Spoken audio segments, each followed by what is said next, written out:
Hand out she holds, it's feeling like we've been here before. We're both so broke, that's something that'll keep us afloat. Don't walk too slow, we can't keep falling deeper again. Came too close and the taste so far from pure. A rush of blood, but we search for so much more. We've all been here before.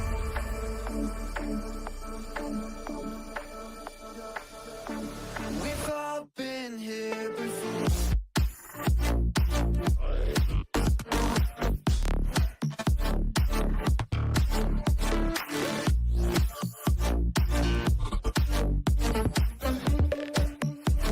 We've all been here before.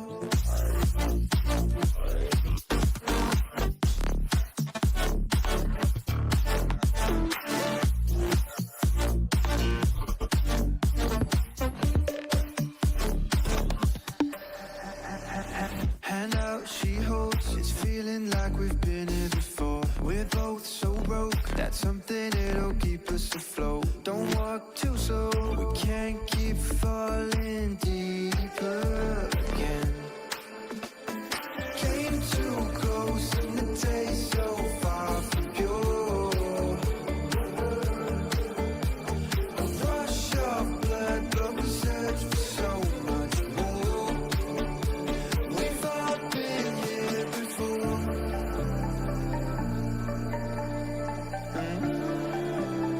We've all been here before.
Welcome everybody to another Shenandoah Esports broadcast. We are live once again from our esports arena here in Winchester, Virginia with a slightly different view. As you may have noticed, we've got a bit of a special show to bring you today, as I'm joined by my lovely brother Kevin Clayton and Ben Kincaid, right? We've got the TriCast coming for the first time this year, and we are going to bring you 2 Smash games, a League of Legends game, and some Tekken action. So we've got a long show. We hope you'll stick around through all of it because it's going to be a lot of fun. Guys, you ready?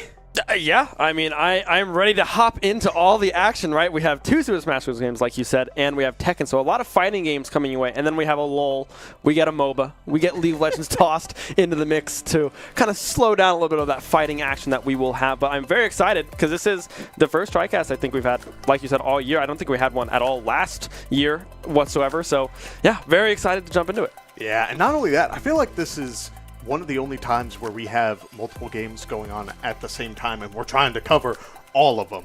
We've talked so much on the desk about how fast Tekken is and how we've seen some of our Smash players go from 0 to 100 real fast, so I hope all of you are buckled in because it can go real quick in just a blink of an eye, but it should be a ton of fun. Yeah, we certainly expect to have a great time back here, and we certainly hope that we can make sure that you have a good time as well. But on our normal Tuesdays, right, some of you more regular viewers may be used to this sort of high-intensity multi-game action with me and Ben normally. But the difference today is that we will be having our first Smash game against Bruton Parker College all by itself, right? And then at approximately 8 o'clock Eastern Daylight Time, I guess is what we're in right now, is when we'll have our second Smash series, our League of Legends series, and Tekken will all begin. So we hype up all the time the possibility of having 3 games at once. It hasn't quite happened yet on that broadcast. Today, it's going to. Like, it's on the schedule, it's blocked out, we're ready for it. It's going to be a lot of fun. Yeah, this is definitely the time where, like, we usually have, like, 2, comfortably at the same time because Overwatch starts at 7. That'll end by 8 by the time our other games kick off. But now, like you said, we have 3 titles starting at 8 at the exact same time. So we will get the true Tri-Box coming through with the Tri-Cast as well. So maybe we all can just watch one game and we'll just bounce back and forth to see if we can cover all of it at the same time. But yeah, so let's talk about this first matchup that we have, right? We have Bruton Parker College coming through. I believe they're down in the Georgia area. Their Super Smash Bros. Team, as now we look at the standings for the or the NACE standings here. BPC sitting at 1 and 2. Shenandoah a clean 4-0, looking very, very strong through this group, and very excited to see what Bruton College kind of bring to the plate. Yeah, when we were talking to our Smash Bros. Team a little bit earlier, there was a lot of discussion of making sure all of the players get playtime. It's having a 6-person roster can lead to situations where you are trying to make sure, okay, hey, we want to go into these final bracket runs with as many players as we can, so the subs need games. They're not allowed to just stay a sub through the entire thing. They need some in the regular season, so I wouldn't be surprised if we see a bit of a rise in our some of our subs on the Smash Bros. Roster here today. Yeah, we have seen at various times over the course of the year, both in NACE competition and NECC competition, our 2 subs, namely 540 Splice and Far Rhombus, come in whenever needed, right? Even just last week against ETSU, we saw 540 Splice make his debut as a starter as Igloo was out of the country. So he ended up looking great, but like you said, these players actually need to meet a quota, and so I was told that we will be seeing both of those players play today, as well as Igloo himself, because he missed some playing time on his own. So those, I believe, are really the only guarantees that we'll see today from our Shenandoah roster, and then the 4th will just kind of be as needed, right, depending on how the series is going, what the matchup might be.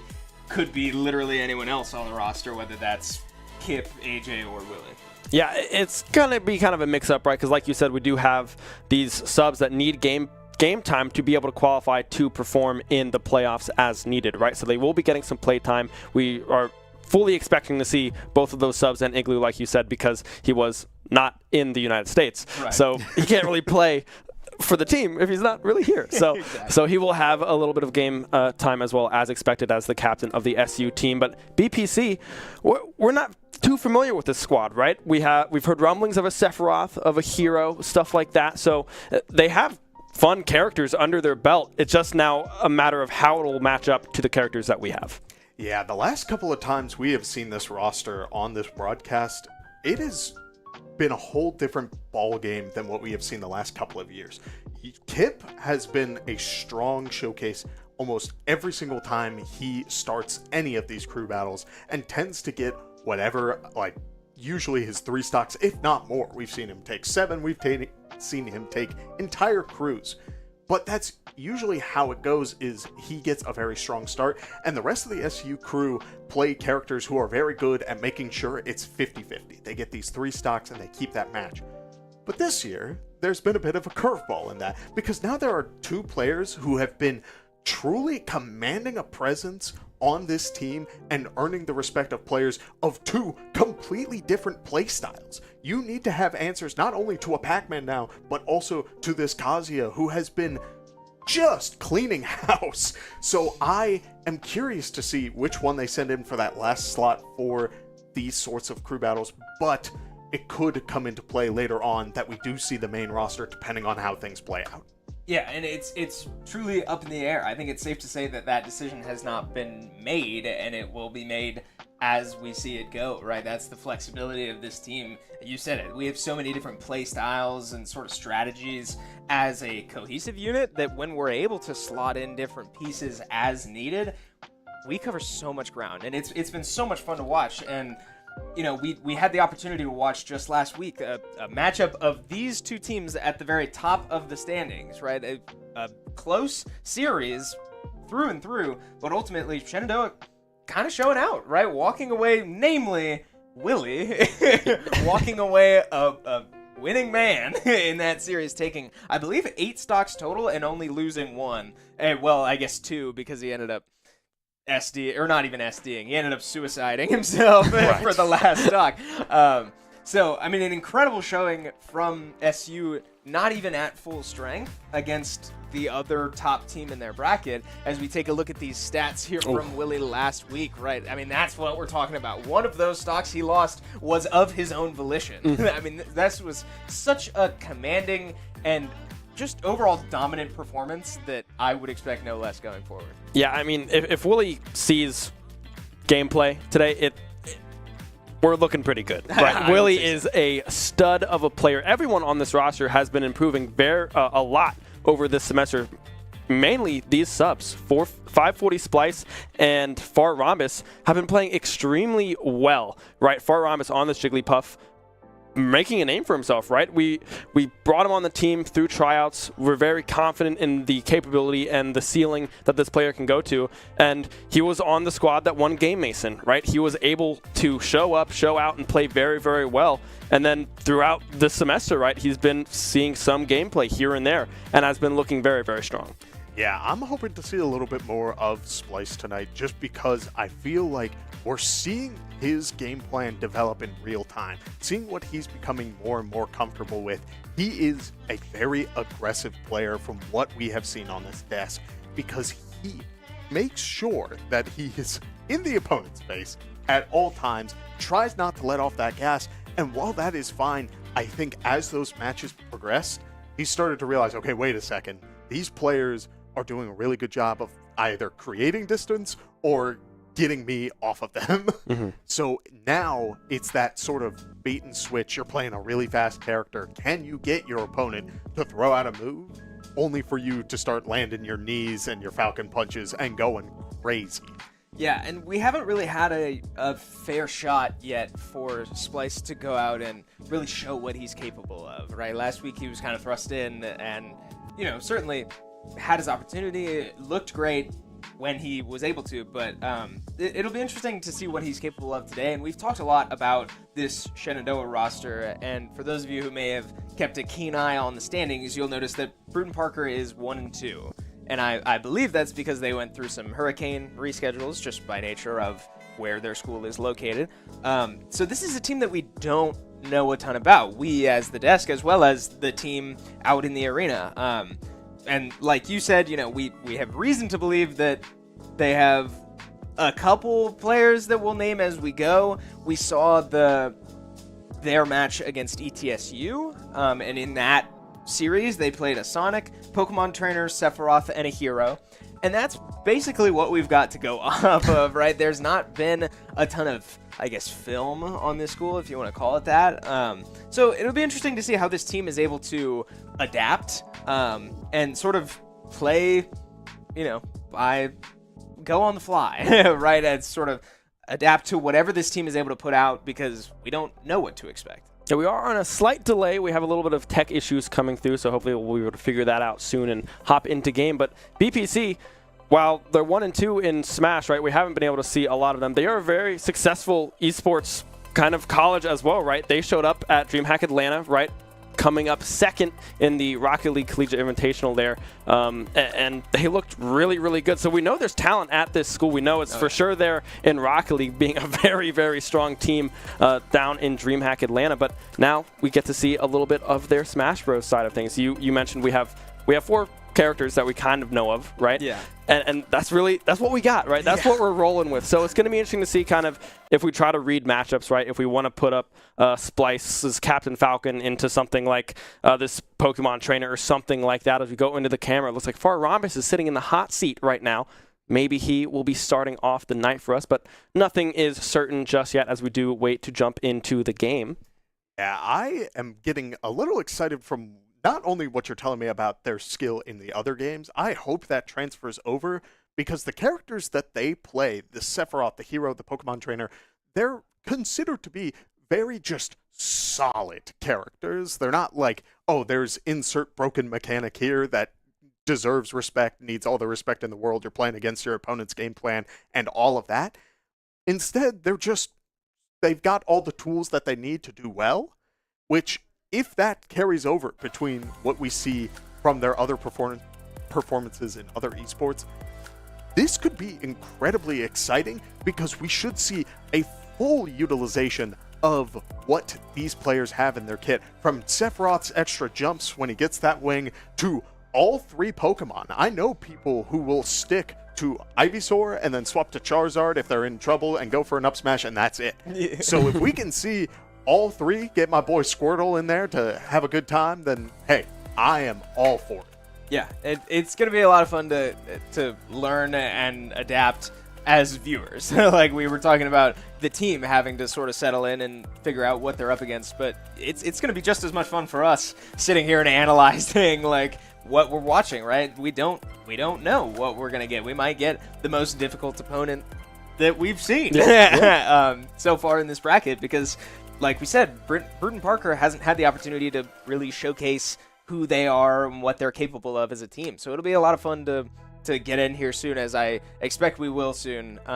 We have a bit of a extra point of view in the broadcast room here. We do know that the players just went through a button check, and we did show you as well Far Rhombus sitting in the hot seat, which I do believe is more or less a confirmation that Far Rhombus will be going out first. So I'm curious, Kevin, how do you feel about that character going out first? Jigglypuff is such a fascinating puffball, because yes.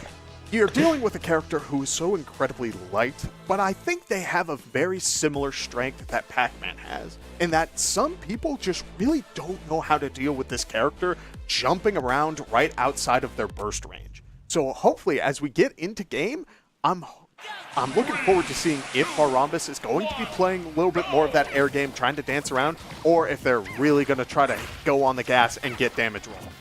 Yeah, already right out of the gates, just trying to get some chip damage from juggles in the air going. Jigglypuff strives with the back air that has that kind of like hang time towards the end of it that just sits there, and you're thinking, okay, the kick is done, surely, but no, it will still hit you, as Far Rhombus trying to get a few more strings together, but Squirtle as well, a very strong aerial character, able to get a couple great strings together as well. Yeah, not only that, I mean, we do see a up B coming out here, trying to get a little bit more damage on the Squirtle, potentially get even a rest setup. But right now, Squirtle, being so fast, being that little guy, is able to sort of dance around instead of what Jigglypuff has to offer. We're seeing the Pound come out, trying to get a little bit of damage, but he may see a swap. There it is. Ivysaur able to get a little bit more damage going, and a forward smash call out will be enough for Rhombus to take the first stock of this series. Yeah, Bruton Parker not even able to showcase the Charizard on that first stock until now, but Jigglypuff up to 96%, right? This is now outside of the gimmicky, right, switch to Charizard, force an up smash. We are beyond that point, but it would still kill if it's able to land, but now we're ready for it, right? Rhombus looking to rack up his damage, starting these combos of his own as he's so floaty like we talked about, and Charizard can struggle to really get any hits in as we get the jab reset on the ground into a slumber. Fully charged forward smash won't quite do the job. Flare Blitz back on stage, now equal percentages and a full stock lead for Rhombus. Yeah, Rhombus looking super, super good thus far, but being Jigglypuff, you are very light character, right? So just regular attacks from this Charizard, being a heavy hitter that he is, will do damage and send you flying, but Rhombus doing a great job at playing this space, being patient, and reading these jumps that Bruton Parker is going for, able to connect yet again, and is now going off stage. We'll be able to find it yet again. I mean, Rhombus looking so strong thus far. Yeah, I mean, just about anything will take this stock. Look at the beautiful Ivysaur up air, able to get one to start things off, but now you're dealing with Ivysaur's sort of range game as Jigglypuff. He will get a little bit more combo damage if the first hit hits in just the right way, but on the other side of that, look at this. The Ivysaur damage just starts to rack it up all at once. Jigglypuff is already at 61%, and at any point, we could see a Charizard swap into the up smash, and it might just take the stock just like that. Yeah, Jigglypuff's such a, floaty character also means that you're such a light character, so these early percentages are actually still really dangerous, as we do see a forward smash come out there. Now 100% would certainly mean that a Charizard up smash could secure this kill, but so far, Bruton Parker opting to not take it just yet, racking up more percentages, looking for the projectiles, but that also means that Rhombus can set up plays like this, right? Getting the Ivysaur off stage, but a switch to Charizard and a Flare Blitz to get back to stage lands right in Rhombus's teeth and finds that stock. Yeah, Rhombus was trying so hard to protect that second stock, but that switch was honestly just perfect, right? The Flare Blitz just full force connecting on to Rhombus as the back air will connect and will finally be able to wrap up that first set there for SU. A very strong start, to be sure, because not only did we see Rhombus come out the gate swinging, I did enjoy seeing that Pokemon trainer start to adapt. We saw Charizard's Flare Blitz was used a lot to get back onto the stage, and so Jigglypuff was sitting pretty, saying, all right, I'll just keep sitting here. I'll let you go high if you want, because you're still going to be in a bad spot. I have so many moves to cover high options. And then Charizard said, well, what if I just hit you with the Flare Blitz instead? And just ran right at the Jigglypuff, taking a stock and evening it out a little bit closer, but SU does still walk away with the lead. And we have talked so many times about how important this start is in every crew battle.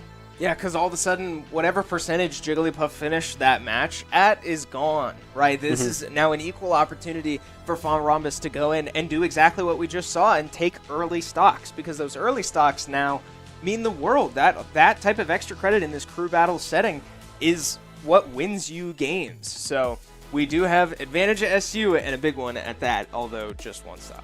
Yeah, I mean, if Rhombus is able to go into this next set and just take one, right, that's huge, because then that sets up Splice, Igloo, and possibly AJ or Willie to just come in and be like, all right, let's just clean house, right? Let's see what we can do. We'd expect to see Splice coming through with the Captain Falcon, depending on who they put out here. It's kind of like a toss-up, right? If we can get that first stock, that'll be huge. That extra credit goes a long way. Yeah, I'm hoping to see. We did get a little bit of a peek at Igloo practicing before this matchup. Now, I'm not going to say for sure what sort of character Igloo should be playing in this sort of matchup.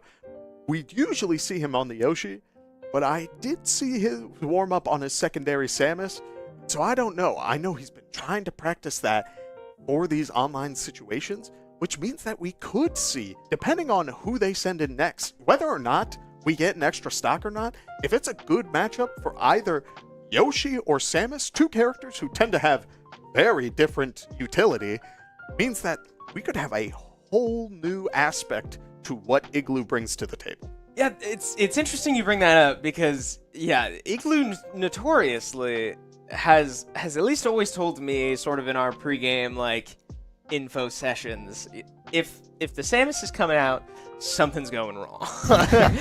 Is usually what that character means. But the point of having the Samus in the back pocket is, like you said, these online situations, these online characters, if we at home know what that means, right? These sort of spammy projectile, usually, characters. And so I am curious, Kevin, because so we got the Pokemon Trainer right? We said we weren't 100% on Bruton Parker's roster. Pokemon Trainer was on our list. Of Sonic, Sephiroth, and Hero, who do you expect to go in to try to take out this Jigglypuff? And then, is that character a good matchup for then a theoretical Igloo pick? I feel like if you're predicting that Igloo is going to go in next, you most likely will send in that Sonic player, because they will do a very good job of outspacing Jigglypuff. It's very hard for Jigglypuff to sort of control the space around someone's shield if they're not in shield to begin with. Sonic doesn't hold it down too often because he can just walk away at a fast enough pace that you will get whiff punished and it will all just fall into place, which means that suddenly a Yoshi is now having to either keep up with a Sonic player or someone who has very good projectile space in this sort of horizontal area is going to be dealing with Sonic, who's able to spin dash around and sort of keep Samus on their toes when they have so many high committal options. Yeah, no, I definitely like that call on the Sonic, right? Because like you said, the speed of Sonic is crazy. He is, I'm pretty sure, the fastest character in the game, if I'm not mistaken. I mean, that would make sense. It's Sonic, right? He runs pretty darn fast. So, yeah, and Jigglypuff is not necessarily a fast character, right? And it's kind of hard to get out of Sonic's strings as well. They're very easy to put together, and they're very easy to keep going. So I definitely expect to possibly see something like that come out. Possibly there could be like a Sephiroth angle here, just with the range of the sword. It's just really fun to have sometimes, but into a potential Igloo Samus, I don't know if that's the way you would want to go. Yeah, because not only that, I mean, Sephiroth could also be another great pick by the side of things, but instead, we got a different character on this side of things. We have the Link up against the Jigglypuff, and this will play out sort of similar to the Samus matchup on the other side of this coin, where now Link has so many projectiles that Jigglypuff is going to have to respect, but Link doesn't move too fast, which means that now this aerial game of Jigglypuff should play out relatively well. We will have to see if Link is going to get a couple of callouts on Jigglypuff dancing around the shield. Yeah, and a big thing about the three characters that we listed we might have been expecting was that all three of those characters have great recoveries. Something that you kind of need against Jigglypuff, against all these aerial strings where she can carry you so far off stage, is a good recovery both vertically and horizontally. I would not say that Link has either one of those, right? Link's recovery can be so questionable at times, but we do see so far Link coming out on top in the offstage interactions, but down in percentage. So, I mean, so far it'll be interesting, right? This is a strange pick, in my opinion, into a Jigglypuff because, yeah, like, he's going to struggle to get back on the stage. Yeah, look how Mini Bob is doing a really good job of being preemptive right now. Trying to call out the Jigglypuff before they're even in this sort of first area with these up smashes. But now we should see another aerial come out from Link, but he does it too early, which means that Rhombus walks away with stock and is able to live at 135 playing as Jigglypuff. I mean, I don't know how this Jigglypuff is still okay. Spoke a little too soon there. I think that's why the Link comes out, right? Because he does do a good job at landing some strong attacks, does hit pretty hard, and the edge guard with the bomb is also very, very positive, right? But Jigglypuff can go high in a lot of their scenarios and a lot of their options, but I mean, props to Rhombus, able to pick up that one stock as well, and now we know we're going into this Link here, so what do you do? Yeah, I mean, you have this sort of character who it tends to play a little bit far back, has good aerial boxing options, and we saw a little bit of that just now, where Link was sent off stage, and rather than saving options for the recovery, trying to play defensive with air dodges and stuff like that, he was very aggressively swinging back at Rhombus, which means that if you're going to try and play a game off stage against this Link, you either want a little bit of range, or you want some sort of intangibility of some sort on your moves. I wouldn't expect we see the Captain Falcon unless he's very confident in punishing this Link for going down too far and then using the up special, which means we may see Captain Falcon come in with a couple of boots down to the bottom blaster. Yeah, I think it's safe to say that if we see Captain Falcon be the next character on your screen, it will certainly be a pretty flashy matchup. But I'm curious because we teased a little bit this Igloo Samus, and I said that this is sort of a, online type matchup where against characters that zone you out and throw a bunch of projectiles. In my head, Link is that character. I mean, am I wrong? Like, I think of like a Toon Link or a Young Link really being more projectile heavy than a adult Link, a Link. But I don't know. You're right that I think the Captain Falcon makes sense, but is there any chance that we see Igloo, come out with this Samus? We could, and I think if it does happen, it's going to be still a little bit more box-heavy Samus style than just sitting back. Link has this very weird interaction where he can just stand still, then his shield will eat some of these projectiles, including the full charge shot. And while I wouldn't say we would see that interaction too often, Willie and I, the last time we were on this desk, saw that interaction happen in real time where it was a Cloud Blade Beam. The Links are getting really crazy with it on their projectile, just holding up the shield and not carrying. It is wild to think about, but I do think there is an argument for it. If the projectile game is strong enough, it should lead towards Samus, unless Link starts going for some like crazy bomb setups. Yeah, that's what I was kind of thinking with the Link coming through. That shield might just be the barrier to make sure that, all right, Samus is just off the table now just because of that weird passive interaction that all the Links have in their kit. It's really fun to try to play around, but you might not want to play around it, Yeah. So it could be a Yoshi angle, but it's going to be interesting to see because if you get off stage, Link does have a very strong edge guard with that bomb. It has a pretty big radius and it does a whole lot of damage. So it'll be interesting to see kind of if we go with this Yoshi, if it's just going to be kind of that juggle attack, or if we go with this Captain Falcon, who does a great job as just being in your face, but with the projectiles coming through from this Link, it might be hard for Captain Falcon to get close enough. Yeah, another character we may see that I personally think would be incredibly solid is bringing in AJ's Falco. I feel like this character is able to neutralize any sort of interaction, whether you're dealing with a character who's very aggressive, very passive, projectile, close combat, whatever you need. Most of the time, 9 times out of 10, Falco can just use his game plan and get that character out of the way. He may lose a couple of stocks in the process, but his game plan is so solid, so just consistent, that we may just try to move this Link out of the equation and see who's next out of the characters that we saw before. Yeah, I'm going to fourth wall a little bit, because this is really interesting. We do need to play our subs X amount of times. And I don't know, because you raise a good point. I think Falco would be a good pick into this matchup, but now do you risk AJ doing too good of a job that our subs don't get to play? I did not think about this coming into the series, but I don't know. I guess this is a rulebook moment that I'm sure none of us are probably comfortable enough to really break down, but it might be too risky to not put in one of the sub, or I guess Splice or Igloo in this case, because they need the playing time. Oh, that's fair. I think you do need to save them for that anchor spot so that the other players get that playtime.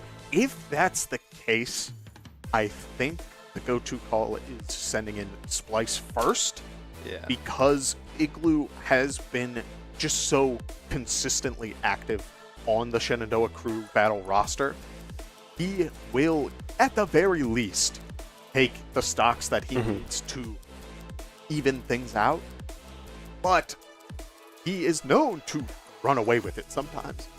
If this hands towards that, then that makes sense. But I don't know. There's a whole other metagame to this now that gets very complicated and could just turn into just about anything. Yeah, I don't think it's for us to speculate at this point, right? We could sit here and theorize all day, but ultimately, it does sound like we are going through a slight pause. The players are dealing with a rulebook clarification, funny enough, as we're sitting up here talking about it. So, but we'll take you right into game as soon as we get there. But, I mean, I think we're right. Assuming that the subs take priority, or at least the playtime takes priority, I think Captain Falcon is the right pick. But looking down the line, characters like Sephiroth, Sonic, and Hero, who we think are still on the table, right? God knows if this Link is any one of those players that we saw last time. Mm-hmm. I'm curious what the game plan down the line is for BPC if they know what they're up against, because they might not know the situation with our subs, the situation with our playtime. I don't know what characters here take priority in terms of like anchoring or like who can really go on a run. There's so many sides to that. You could have Hero really mix things up, but as we hop into game, sure enough, the Igloo Samus is live, and we may have a bit of a closer boxing game than we see normally. We'll just have to see as both players start off with their respective projectiles. Yeah, and just look at that, right? I mean, we did all that theorizing and we were right the first time. Yeah. We had the Samus coming through from Igloo, trying to find these projectiles, and you mentioned it just right off the bat, Kevin, of we're going to shoot our bow and arrow, we're going to have our charge shots, we're going to just see who can land what, and then see if we can build a string off of it. Yeah, I want to call out that as of right now, it is the Link who is doing most of the approaching in this matchup, which means that he is going to be playing around Samus's game plan, and that is a very dangerous spot to be. We see the Boomerang trying to get a little bit of damage, get Samus into that shield. We may see a walk forward after that, but a roll on the ledge and a very aggressive up special may mean that Igloo is going to get a little bit more than they were hoping off of just a neutral B charge. I have a mechanical question. Does Link's shield only block when he is, like, standing still? Yes. Okay. I don't believe it will block if he's crouching. I could be wrong about that, but generally speaking, he has to not be moving to get the benefit. It will just keep him in hit stun for less than if he were to just outright hold the shield button. Follow-up question. Does his shield ever, as I will come back to that, a great spike there from Igloo as he knows Link only has one place to go with that recovery we talked about against the Jigglypuff. One-dimensional recovery from Link can spell danger, as I might not even be able to come back to this question as Igloo keeping his foot on the gas. What I was going to ask, as we get a slight break in the action here, is there any time when Link's shield is active when he's in the air? There is not, which means that is going to be where he's arguably his weakest for the projectile game. But look how aggressive Igloo is being at just calling out this Link. So many air dodge callouts, and it's all falling into place. I mean, as well as these rolls, Minibob is trying to find these opportunities to roll in, get past the Samus with Igloo, committing to something. But Igloo playing a very good patient game. Unfortunately, with an air dodge, that will take a stock off of our frozen Igloo buddy. Yeah, but he will find that move, but it won't quite finish the job. Actually, excuse me, it sure will, as Link's recovery once again comes back to bite him and can't quite make it to the stage. Igloo walks out with 2 stocks remaining, and Igloo Samus making its presence known once again. That scares me. I know. Yeah, I'd be scared. Yeah. It's Igloo's Samus has been sort of cooking for a while. It's needed its time to really hit a point where he feels comfortable bringing it into these sorts of situations, and I'm glad that's happening now. But also, we keep adding on to, okay, so going forward, right, we had the standings behind us of why Shenandoah is doing so well, and we talk about the Pac-Man leading things off, and this Kazuya who's been doing so much at just closing out the game. Now, you're not dealing with just a Yoshi. If you're playing some character that truly sits back and beats out this character, you have to deal with Samus. Samus is annoying, and a lot of people don't know how to deal with Samus. So, that's another character whose game plan, if you don't know going in, you will lose your stocks so quickly. Yeah, I feel like Samus is just one of those characters that they're kind of good at a lot of different things, right? They're very strong in the air, but then if they want to play patient and play that projectile game, which is what we usually see from Samus players, it's really good.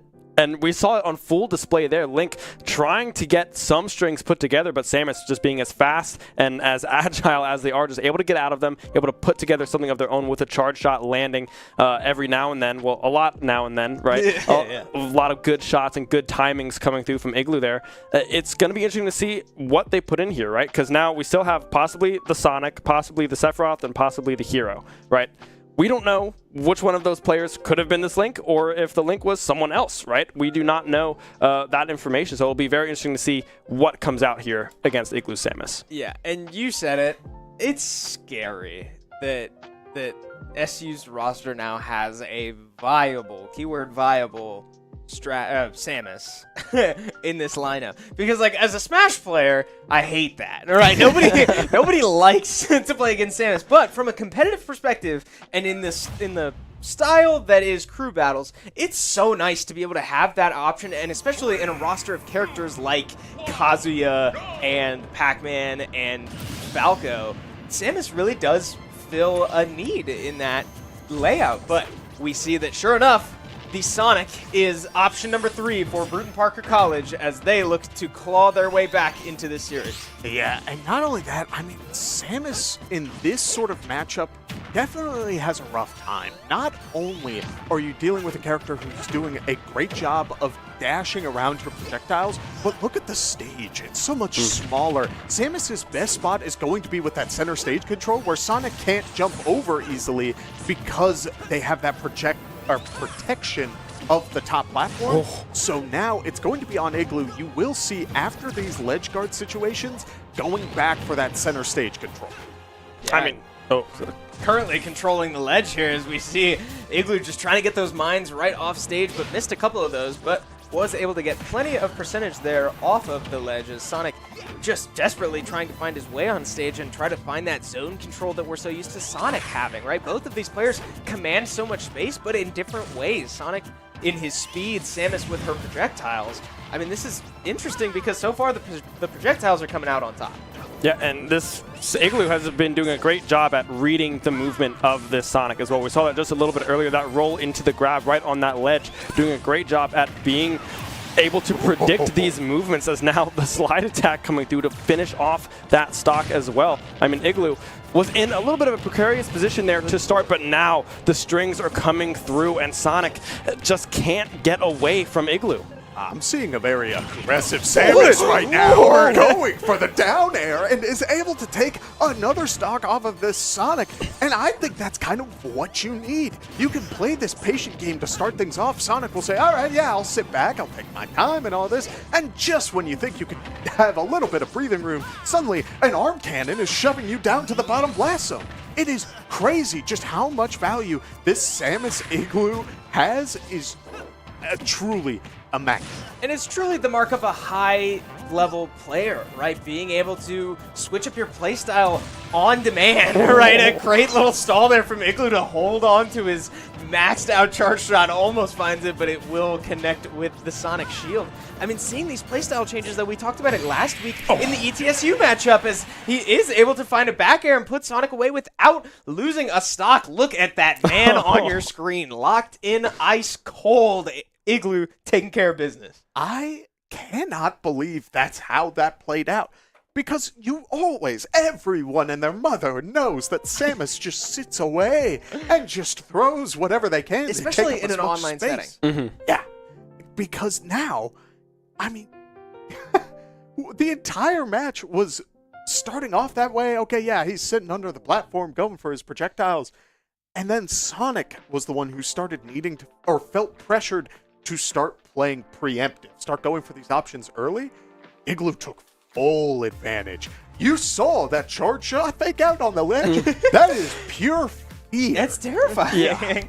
Yeah. I mean, if that connects, right, that's just done. Like, your stock is gone because that was pretty much fully charged, right? That is one big shock blast coming right to the face of a little hedgehog, right? That's not going to feel nice, but Igloo did a great job at adapting to kind of the playstyle that Sonic was going for because you saw he was getting that kind of preemptive kind of move set coming out from this Sonic, and he was like, all right, if you want to play fast, I'll play right into your hand, and I'm just going to beat you out. And he did it phenomenally. Yeah, not only that, I do want to give kudos to this Sonic player because he did, in that situation, there are so many people who do roll or just do try to play that preemptive game.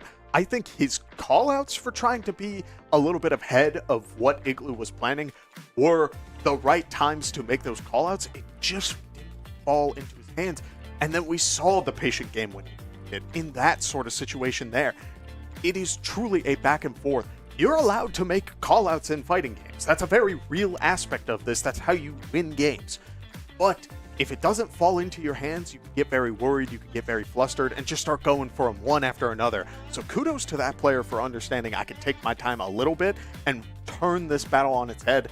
Unfortunately, it just didn't work out how he wanted. Right. Yeah, the logic was there. It just didn't fall his way. And you know, sometimes those types of decisions, you know, we're all sports guys. That's the kind of, you know, you're a genius if it works, you're an idiot if it doesn't, right? That is, except in fighting games, it's so common that it's not that dramatic. But, I mean, you said it. Like, those types of callouts are how you win games. And unfortunately, didn't quite work out there. But now, if you're Bruton Parker, you're in some serious trouble, right? Down 3 stocks to 8, 1 player remaining. Again, going off of the roster that we have, which is very unofficial and only predictive, I guess, assumption based. The 2 characters we know of are Sephiroth and Hero, and I would think based off utility and flexibility, a character that can take 8 stocks, I think you send in Hero, no? You disagree? Let's talk about it. Oh, okay. On the one hand, Hero does have this sort of wacky mechanic where it's all, I wouldn't say completely. Yeah, there you go. It's not all truly random. Like, you have some sense of control. You can play the character very solid, and I do think that that could help even out the stock count. But I've seen a good Sephiroth, and maybe I give that character too much respect. But if you want a character who has great zone control, is able to use his comeback mechanic to armor through moves to get that extra jump going, and just generally take stocks faster, I lean more to the Sephiroth. I think the only downside is that he's so light that it could bite you, but it's a hard ask. I don't know. Yeah, and I didn't think of comeback mechanics as well, because Hero is a DLC that doesn't have comeback mechanics. But speaking of gimmicky mechanics and DLC, we do get a DLC that is option number 3 of the 2 that we were talking about. It will be a Joker Instant Regret coming out for Bruton Parker to try and take 8 stocks off of this SU roster. I think Joker is a good pick here, right? I mean, a very, very strong character. I believe, correct me if I'm wrong, Kevin, an S-tier character in the game, right? S-tier, A-tier character in the game right now. And is gimmicky himself, right? He has, what, Ascension? Arsene, yeah. Right? Who unlocks some new moves and does a whole lot of damage when he is brought out, right? So he has that kind of gimmick to himself as well that Igloo will have to try to work around. And we're no stranger to the strength of Joker on this desk. Moon Lady, while here at SU, has had some truly remarkable comebacks, so now being on the other side of this coin can be very scary. But Igloo is doing a very good job of sort of dancing around what this Joker is doing. Look at the whole callouts between both players, trying to get a little bit around the other's game plan, but this Joker loses Arsene and immediately gets back, using the counter to get back onto the stage, and one good back air, while not going to close it out just yet, will send both players off stage, and Igloo can't make it back. I don't know if Igloo bumped into Joker or not, but both players will end up losing their stock, and now it is 2-1, and Igloo is sitting pretty with his setup right now on Samus, but Arsene is out. Yes, Arsene means kill threat at any percent, right? That down air can become so dangerous, and especially in offstage interactions like that, we see the counter miss, but Igloo unable to capitalize. And you said it, we do have history with Joker at this school, on this desk, on this team, and especially Igloo has history playing against Moonlady so often in scrimmages and practice, sharpening each other as they both look to improve.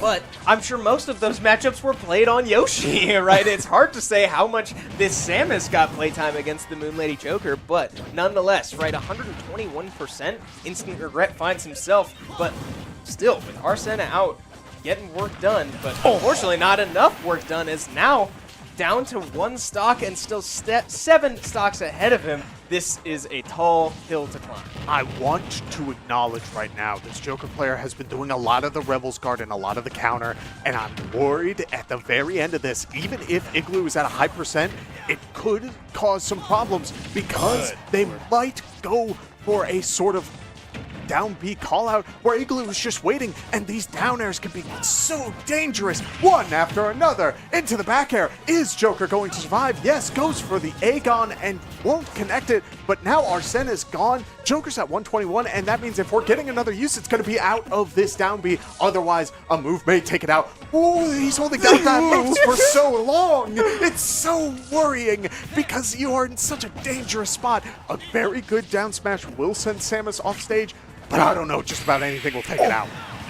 And a dash attack will be the one to take it out, and you were absolutely right. We watched Igloo get some serious reads, and lots of patience will do the job. Igloo able to take 6 stocks, I believe, on his own, as SU will take a 1-0 lead in this series. Yeah, I mean, Igloo there looked very strong on that Samus, right?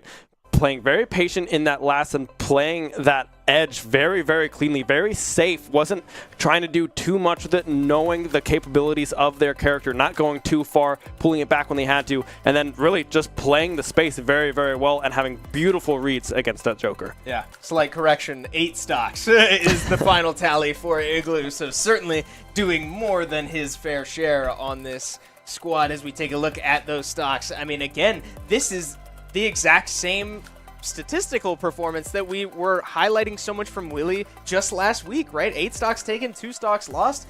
That is more than a winning formula. Oh, the Igloo Samus. Chris, we're going to have to be talking about this more on the desk. This I is a hate real it, Kevin. I don't mind telling you. This character is another one that just kind of commands respect. It's to take the time, talk to your friends, go into Samus Discord and ask players, what do I do against this character? Because it's so detrimental. If you are dealing with a player who is as patient as Igloo was, I do think that there is a place for all of those Rebels guards and the Arsene counter and all of that. But when you start getting too much on it, and then Igloo is just saying, I will sit in your face and wait for you to put it down. I don't know. It's so fluky. It's worrying. Yeah, and this is not the first time we've talked about Igloo in this way, right? He, in a team dynamic, in this building, he is such a cool, calm, and collected veteran presence now. He is the guy out there. I mean, he's the team captain already, so there's a literal term for you. But beyond that, he's so calming. He's always talking to the players, thinking strictly strategically, and he goes out there and executes when he needs to. And so you said it, that level of patience on a character like Samus can be such a deadly combo. I want to acknowledge just real quick, we saw that on the face cam at the moment that game ended. There was no hard pop-off. We didn't see HBox screaming levels of like intense, getting all up in it. But instead, he was just very calm, very locked in, held his composure like a team leader truly should be. And then we saw Kip, who was very excited. But I think that's what you need when you're in these sorts of situations, to show, again, other teams now need to respect this option, and you can't be getting too over the top with it. You can't be like, oh, I decided to throw this out for the heck of it, and it worked. So, like, let's celebrate and all that stuff. You can have your celebration, but do be careful because someone just around the corner may see it, may recognize the flaws within it, and then punish you the next go around. You need to stay adaptive. Yeah, that's what I like about having this kind of pocket pick, just kind of tossed back there, because it only comes out every once in a while. Like, it's not a common occurrence, right? We always see Igloo on this Yoshi, the tried and true. We're just going to go with the dinosaur, and we're going to see what happens. We're going to get some up airs and just keep the combo strings going. But when the Samus comes out, it's like, all right, what's the playstyle going to be today? Like, we don't really know how he likes to pilot this Samus, and it changes depending on the matchup, right? We saw it with the Joker. We saw it with the Sonic.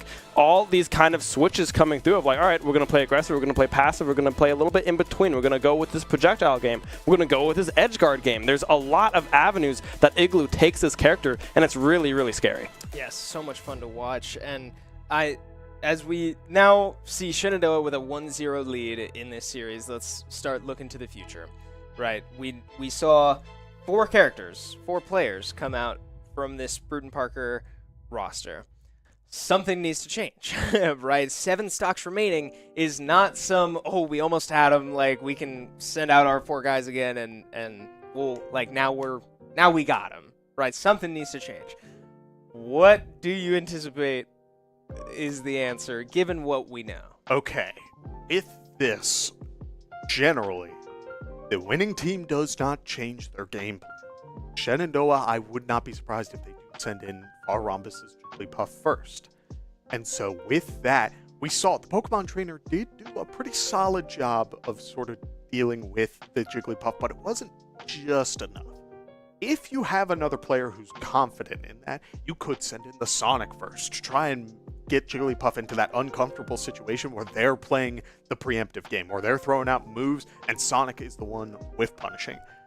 Or maybe you do send out that Link, who was doing a really good job of getting our Rhombus to respect that offstage game, but it was a 1-for-1. We don't know if they send in that Link first. Does that Link keep things even, or does Far Rhombus adapt and then keep that momentum going? As well, breaking the fourth wall again, I do think we may need to see Captain Falcon play. I was going to mention that, yeah. Yeah, I mean, the Captain Falcon is something, like, Splice needs to play. This is the set that he needs to go in at some point. We don't know if that's going to be first, second, last, third. Who knows, right? Even if we get to the anchor spot, we don't know if we're going to get that far. So I'd honestly expect to see Captain Falcon go out first right now, right? Just to get him in there, get him some experience, and see if there's just some mismatch that kind of comes out. If we see something else that we didn't see, if we see the Sephiroth or the hero, to see how Splice fares into those matchups. And then I kind of expect to see kind of Far Rhombus come in, maybe get AJ some playtime as well, because now once Splice plays, everyone is locked in for that playoff position. I tend to, like, when it comes to sending in your first player, I talk a lot about heavyweights when it's these sort of read-based, fear-based characters where you are getting 2 starters to clash with each other and see who is the top dog. And while Captain Falcon isn't a heavyweight, he has enough just flashiness about him. You can really get in someone's head if Captain Falcon gets that snowball going. And I do think the starting spot may be the best chance to do it. Yeah, it'll be interesting to see, because we learned something about SU's roster last week. And it was in the series against ETSU, they opted to send out Owls, their Ken and Ryu player, first in their first series. And he lost outright to Kip. And their strategy change from set number 1 to set number 2 was to move him to the back, right? And I think they knew that he was probably their best player even before the first series, but that's strategy, right? To throw your best player out first. Some people do it last. I don't know. They both work, right? It's strategy. But what we saw last week against ETSU was Owls, when he came in the second series, found a lot of success in the anchor position instead of going out first. So it'll be interesting that if maybe, wow, we get the exact opposite. We have the anchor from the first series, Instant Regret, with a character swap to me, Sword Fighter of all people, is the opening selection for Bruton Parker. Set number 2 is underway. Not only do I think that this matchup is a bit of a weird one, because generally, me Sword Fighter sits back, throws out tornadoes and chakrams and all that to kind of force your opponent to go for their game plan.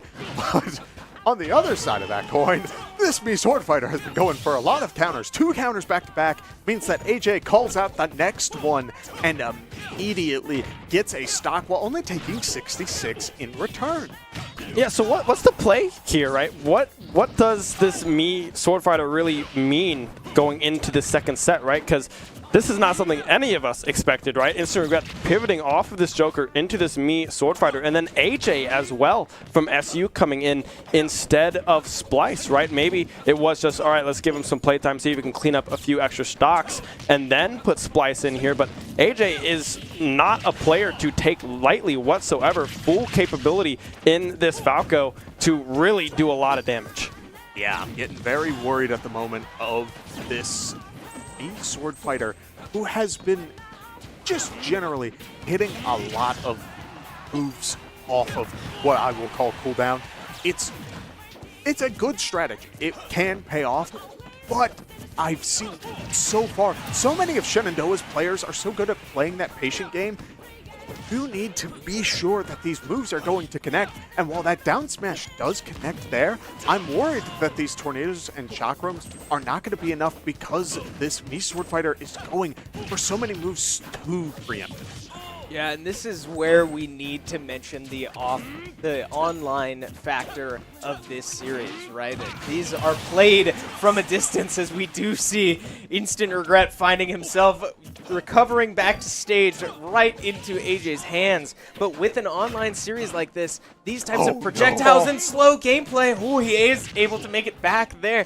These projectiles, slow, sort of patient gameplay can kind of thrive in these types of matchups, but this SU roster is so seasoned. They've been through so many of these playstyles that, like you said, Kevin, they have shown out in the past against this type of playstyle that may work against other teams. Yeah, I need to call attention to this right now. The next time we see this Sword Fighter get hit on stage, look out for a roll. We don't know what direction it'll be in, but we will most likely see a sort of panic option. And when you're in these sorts of situations where your damage is starting to rack up, yes, you do want to start throwing out your dodges, but getting a little too preemptive with it means that you may get called out with some answer, whether it's this Falco side B into the back air or something similar. Yeah, we can already see AJ just trying to put this last stock away. Instant Regret playing defensively. The counter does come through there, will connect, won't be able to find the kill. AJ trying, well, able to recover cleanly, and now just kind of waiting, playing time, waiting for the right moment to strike. Will read the counter yet again, won't be able to find that smash, but still AJ playing so patient, so calm, and Instant Regret just trying to find an angle. Yeah, very good DI coming out from AJ. Will this tornado be enough? No, it won't, which means that now the me Sword Fighter is the one in an awkward spot. A very good nair and a very poor DI means that Falco will walk away with that stock. And I think AJ is sort of, he's locked in, but I think he was picking up on this me Sword Fighter is really just throwing out moves for the sake of throwing out moves. Well, we saw it in that read on the counter. We have to remember that me Sword Fighter was the same player as the Joker that we said was throwing out counters and using the Rebels guard so often. It's the same player. And so, sure enough, we get an aerial interaction where AJ was completely prepared for the counter and ultimately pays off. He didn't get the kill off that read, but still, like, the longer that series went on, AJ was certainly in control. Yeah, I'm sorry to the player that I am dogging on for this sort of playstyle, but it does need to be said. This is the sort of playstyle that tends to separate a pro-level player from someone who plays this game at a bit more of a casual level. and you may get results, you may get your wins, end up in Elite Smash and everything else. You might get a couple wins at your local, but when you start throwing out moves with purpose, when you're very deliberate about, I think my opponent is going to do X, which means that I need to do Y, that is when you truly ascend and are starting to take wins away that otherwise you may not be able to. Yeah, and I mean, I'm a big counter fan, right? I play Roy, and every time I land, I think I counter. Like, every single time I'm trying to land. So I don't blame him, right? I mean, it's definitely fun. When it lands pretty hard, and you're like, oh, that was cool. I want to do it again. But to your point, Kevin, it is kind of one of those playstyles that if you're really looking to climb those ranks, climb that ladder, being able to throw out moves with purpose, like you said, and find the right angles is pivotal. And the Joker did not look bad whatsoever at all, but still that counter was kind of coming back to bite them. Igloo was able to find those good reads on that one as we will jump into the second match. AJ on the Falco, of course, still, and Mini Bob, the Link coming in. And again, I say it all the time. The percentage that AJ was at the end of the last series was like 130 or something way up there. And all of a sudden, all that progress is gone, right? This is an 11-9 stock lead for Shenandoah that feels a lot steeper than it might have if you just watched the last matchup. Yeah, and already look at this Link trying to set up the game plan that he will in most matchups, going for the boomerang setups, trying to get a couple of bombs going, but Falco, with that reflector, already is commanding that, which means now we're seeing that the Link was doing a lot of damage in this sort of zoning / boxing space, where trading aerials, getting that up special, just barely with punishing this Falco, is where they're getting the most reward. But we have seen a handful of the boomerangs still come out, and that's just by nature of the matchup. Now we're starting to see that boxing game. I think it's starting to register with the Link player that they can't be going for these projectiles too often unless they're trying to catch AJ off guard.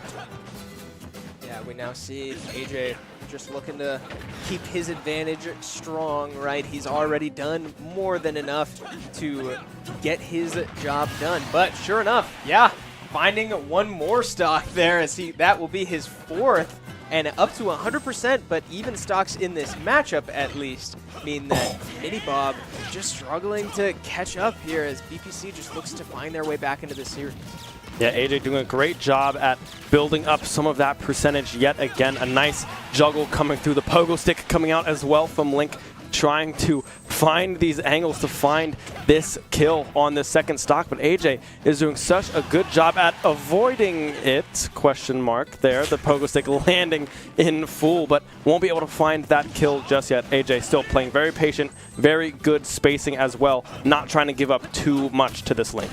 Yeah, and look, a very aggressive up smash does pay off, as AJ has been doing a good amount of jumping, trying to dance around these sort of projectiles beyond just using the reflector, but this time around it won't work out, as now another up smash is just getting so much value, and this Link boxing is sort of paying off. As we do see another grab come out, and a very nice spike coming out from AJ, as the up smash from the platform does drop. Link taking 20% response, but is able to get a couple of good hits to get AJ's percent skyrocketing. Yeah, this is really dangerous territory now if you're Bruton Parker, right? 10 stocks to 7. If AJ now down significantly in percentage, but if he is able to take this stock, that could be disastrous for the rest of this set if you are a Bruton Parker fan. But enough talking about the future, right? That still means that AJ has to go out and do it, and it certainly looks like he's trying to. The up B from Link will land, but won't quite be enough. The bomb is well timed into AJ's shield. 150% is scary for AJ, but he will catch the bomb, meaning that, how does that interaction work? Can Link blow it up? No, I didn't think so. Can't blow it up, and now Falco can use it as a combo tool.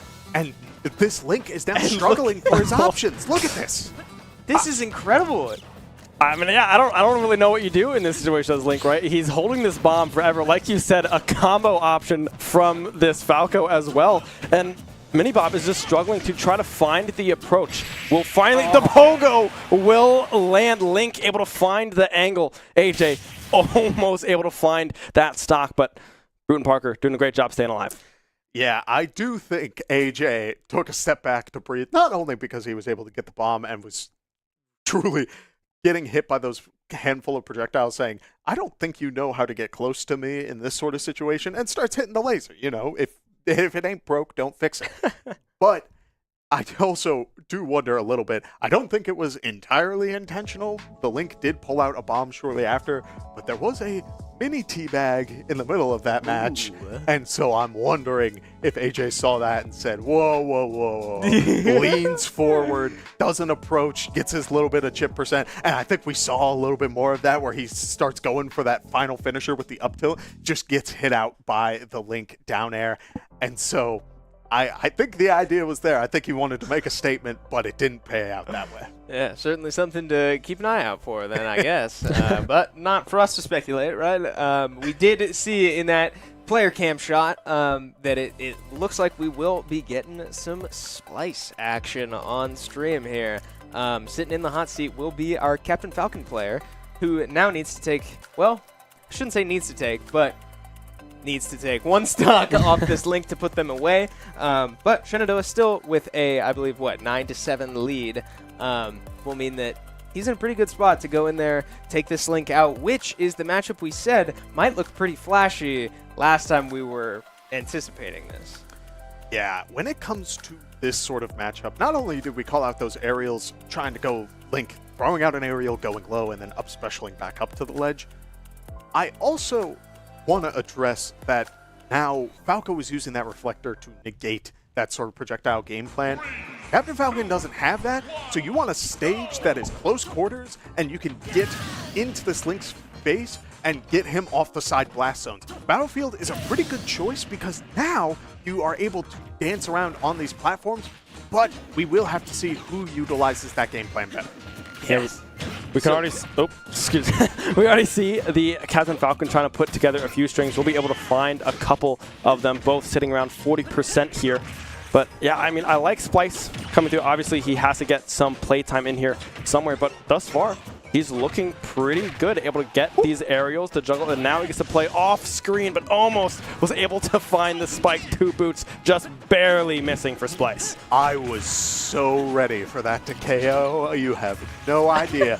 Look at how aggressive he's playing. If he's not running at the opponent, it is a dash back into running at the opponent. And it truly can pay off, but when Link is starting to play preemptive, then it starts working against Splice. So he needs to take a second, get a little bit of breathing room, and make sure he is choosing the right time to go in, as now 30% off of projectiles. One good boot to the heavens into a sour spot back air. Another boot may be able to take it as the knee is thrown out, trying to close out this stock.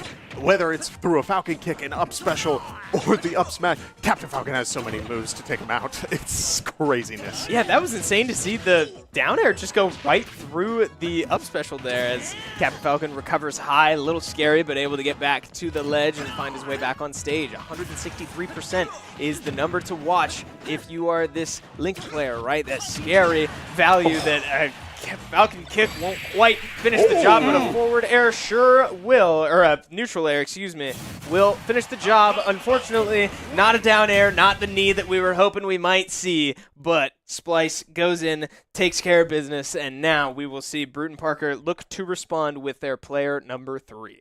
I liked that approach of just running off stage and going for the nair. The Falcon kick did its job of getting him into that advantage, but we also know that this Link has been going for options off stage into recovering high, and while you could go for the spike, try to get really fancy with it, he said, enough of this. He's going to pull a bomb. Like, we know he's going to be in that end lag, so he just ran off. Sure enough, Link pulls out the bomb and then immediately eats a nair to the face. Yeah, and he caught that bomb too, right? It was tossed out, caught, boom. That's boom, true, right? actually. Able to find that angle. I was really crossing my fingers here for a Falcon punch. I don't think that'll ever come out in a competitive setting because, I mean, I was talking with Igloo overseas when we were over there on our gel trip, and he was like, yeah, there's just so much like end lag, and it's so long to have it brought out that like at the end of Falcon you can just shield. Like it's not even close. You don't even get to hear punch before the before the shield comes through. So, I mean, I'm still hopeful. Yeah. I still would love to see it, but I don't think that will be the case. We can always dream. And it doesn't even do a ton of shield damage. Right. Like, shielding is so safe against that move, unfortunately. But, I mean, we have probably seen it in our Discord, our Shenandoah Discord here. He posts clips. One, incredible Smash player. But two, I mean, he does have some Falcon Punch combos in there. And especially, like, off stage, you know, maybe if he's, like, way ahead and is willing to just hurl himself off stage and throw a Falcon Punch hitbox out there. Someday we may see it, and maybe we'll see it now as Splice does have an opportunity to go in and get more work done for Shenandoah. Yeah, this is the sort of aggressive matchup. Oh, there's the Falcon Punch. We got it, ladies and Yes, gentlemen. guys, Yes. Let's go. Okay, with all that being said, I hope you all enjoyed the broadcast. No, we got more Smash Bros. To play. Wrap it up. With that, Wolf is a very good boxer. Captain Falcon is a very good boxer. The only thing that may separate it is whether or not this Wolf prefers to play a zone laser game. But right now, we are seeing more of that aggressive playstyle, which I think is kind of what they wanted. I think they want these two players on a close quarter stage, hitting each other back and forth. And, I mean, it's all sort of playing into Splice's hands right now. But one good forward smash or up smash from this Wolf could turn it the other way around. Yeah, so far, Splice just looking to get any extra credit, right? A 6 to 8 stock in this set so far means that SU's in a pretty comfortable spot. But, I mean, we are seeing the Brawl playstyle come out as a Falcon knee from center stage, no less, will send Vengeance all the way to the Blast Zone and take care of business. Now, a 2-stock to 2-stock game will mean that this matchup is a little closer than it was before, but still with that 1-stock lost last game, and Falcon unable to recover from that one will mean that we are right back to a 1-stock lead in this matchup at least. Yeah, we haven't seen too much of the Wolf recovery just yet, so I'm curious. Captain Falcon has some good options to deal with it, but it's a matter of is that necessary, right? One good side special into a couple of up airs, trying to go for the knee, but the platform being just a little too high means that the move just doesn't come out, and another Raptor boost does not connect, but the blaster is starting to come out now, and that could spell danger for Splice. Yeah, Splice doing a great job, however, as keeping the aggression going, as the recovery coming through from Vengeance as well will connect, but won't be able to find the stock just yet. I like how Splice is playing this, right? He's playing very fast, very in the face, not letting this Wolf breathe whatsoever, and really just kind of playing on their toes right now. They're at 106%, 1 stock remaining here, trying to even this one up and get this Wolf down to 1 stock, doing a great job. We'll be able to find that aerial as well, and now off stage the boots won't be able to connect, but still love the aggression coming through from Splice. Oh! Okay, sorry. And it looked like it might have worked, too. The rollback will just barely sneak past Splice, and the Falcon Punch won't quite land, but a hard read coming out from Splice won't get the job done. The aerial off the ledge also won't get it done, as now both of these players make their way back to stage, but Splice finding himself off stage, forced to recover, and he will make it back, but not for long, as the back air can't quite land, and man, did we probably just peak your speakers at home. That was so fun to watch. Dude, y'all couldn't see me, or at least the viewers couldn't, but I jumped so high when that came out. I was so ready for that, and it looked so close, but it just barely missed. It has to. I'm positive there's a hitbox behind it.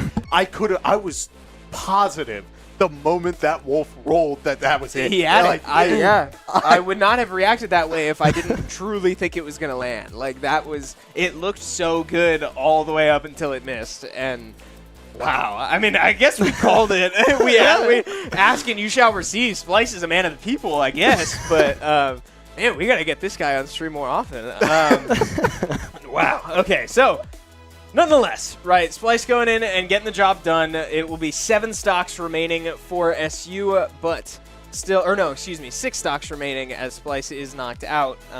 So, okay, with those 2 players off the table, I do think that player game time requirements have been met. Yeah. So now it is totally up to SU to send out literally whoever they want to go out and finish the job. And I do confidently think that just about anyone can do it, and sure enough, we see exactly that. Kip has made his appearance on the day and will look to take as many stocks as he can. And the crazy thing is, we know that he can absolutely go in here and take 5 stocks. Yeah, hear ye, Pac God has descended from the heavens, because this Pac-Man is truly a deity to behold, as now just already 57% almost unresponded, as he's just calling out this Wolf player who's been so aggressive, and while understandably so, it's just such a dangerous spot to be in when you're dealing with a character who has so many setups, and again, we don't know this Wolf's knowledge of this matchup. Pac-Man has so much in his arsenal, it could truly go either way depending on that knowledge check. Yeah, farming up that bell, trying to find that stun that comes along with it. But I believe that's a reflector, yes, it if is. I'm not mistaken. So I'm pretty sure you can just reflect the bell, and if it hits Kip here, then he's stunned, and that's not what you really want to have happen when you are this Pac-Man. But man, Kip is just all over right now. Only 40% built up on this first stock, using this Hydrant. Nice parry coming through as well, but just barely missing out on that smash. Yeah, I want to point out this is kind of the same mentality that we saw with Instant Regret and the counters. The Reflector has come out many times already, and I guarantee that Kip has caught on to that by now. So we might see another really heavy read at some point in this matchup, at least with 2 stocks left on Vengeance and a back throw. Won't quite take the first one away, but again, keep an eye out for that Reflector, right? Oh, wow, can't quite come out there, and it will stun right out of the shield. An easy forward smash means that Vengeance is down to his last stock now. A very good shield poke setup. It's not enough. I'm positive the Wolf is holding down that shield, assuming, yeah, the bell doesn't do anything as long as I keep holding. But it does have this sort of hitbox, yes, where if it pokes you, your hitbox can be outside the shield, and you will just eat that damage. Whether it's a bell or just a forward smash call out, it's just, I mean, Kip has arrived. What else is there to say?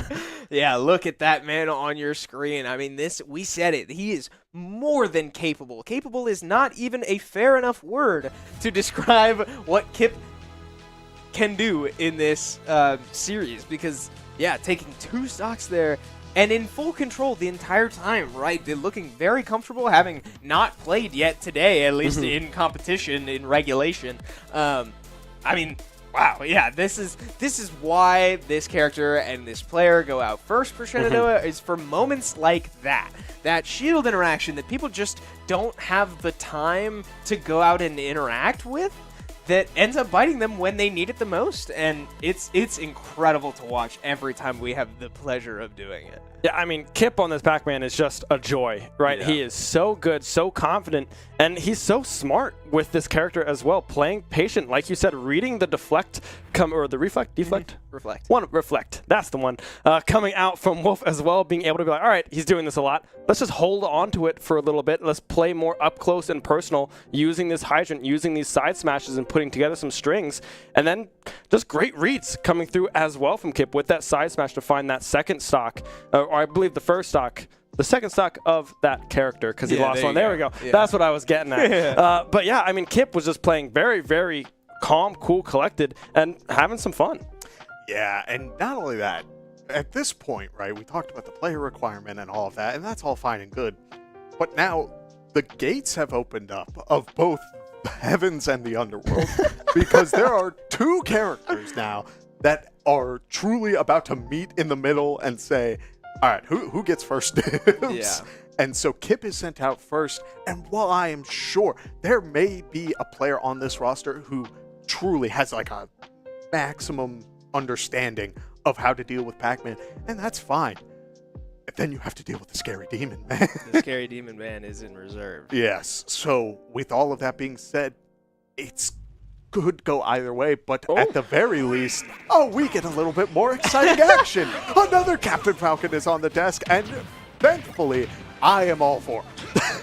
Yeah, Captain Falcon now going both ways as we have a true 3-stock on 3-stock situation. SU with another player in reserve, but here come the aerial strings that Captain Falcon can struggle to deal with. Captain Falcon with a pretty underwhelming recovery, and the same logic that I used against Far Rhombus' Jigglypuff will now apply to this Pac-Man. We've seen the forward air trains carry players from one blast zone basically to the other, because why not, right? If Kip is able to find a situation like that onto this Captain Falcon, it will spell disaster for Brute Parker. But he might not need it, as the the bell will come out off of the hydrant push, landing Captain Falcon right in Kip's arms. The forward smash is the easiest confirm he's seen all year, and he will take the first stock in this series. I'm loving this playstyle from J-Meister so far. He's been doing a great job of keeping this pressure on Kip, who, while yes, has these great setups and all that, he's been so fast.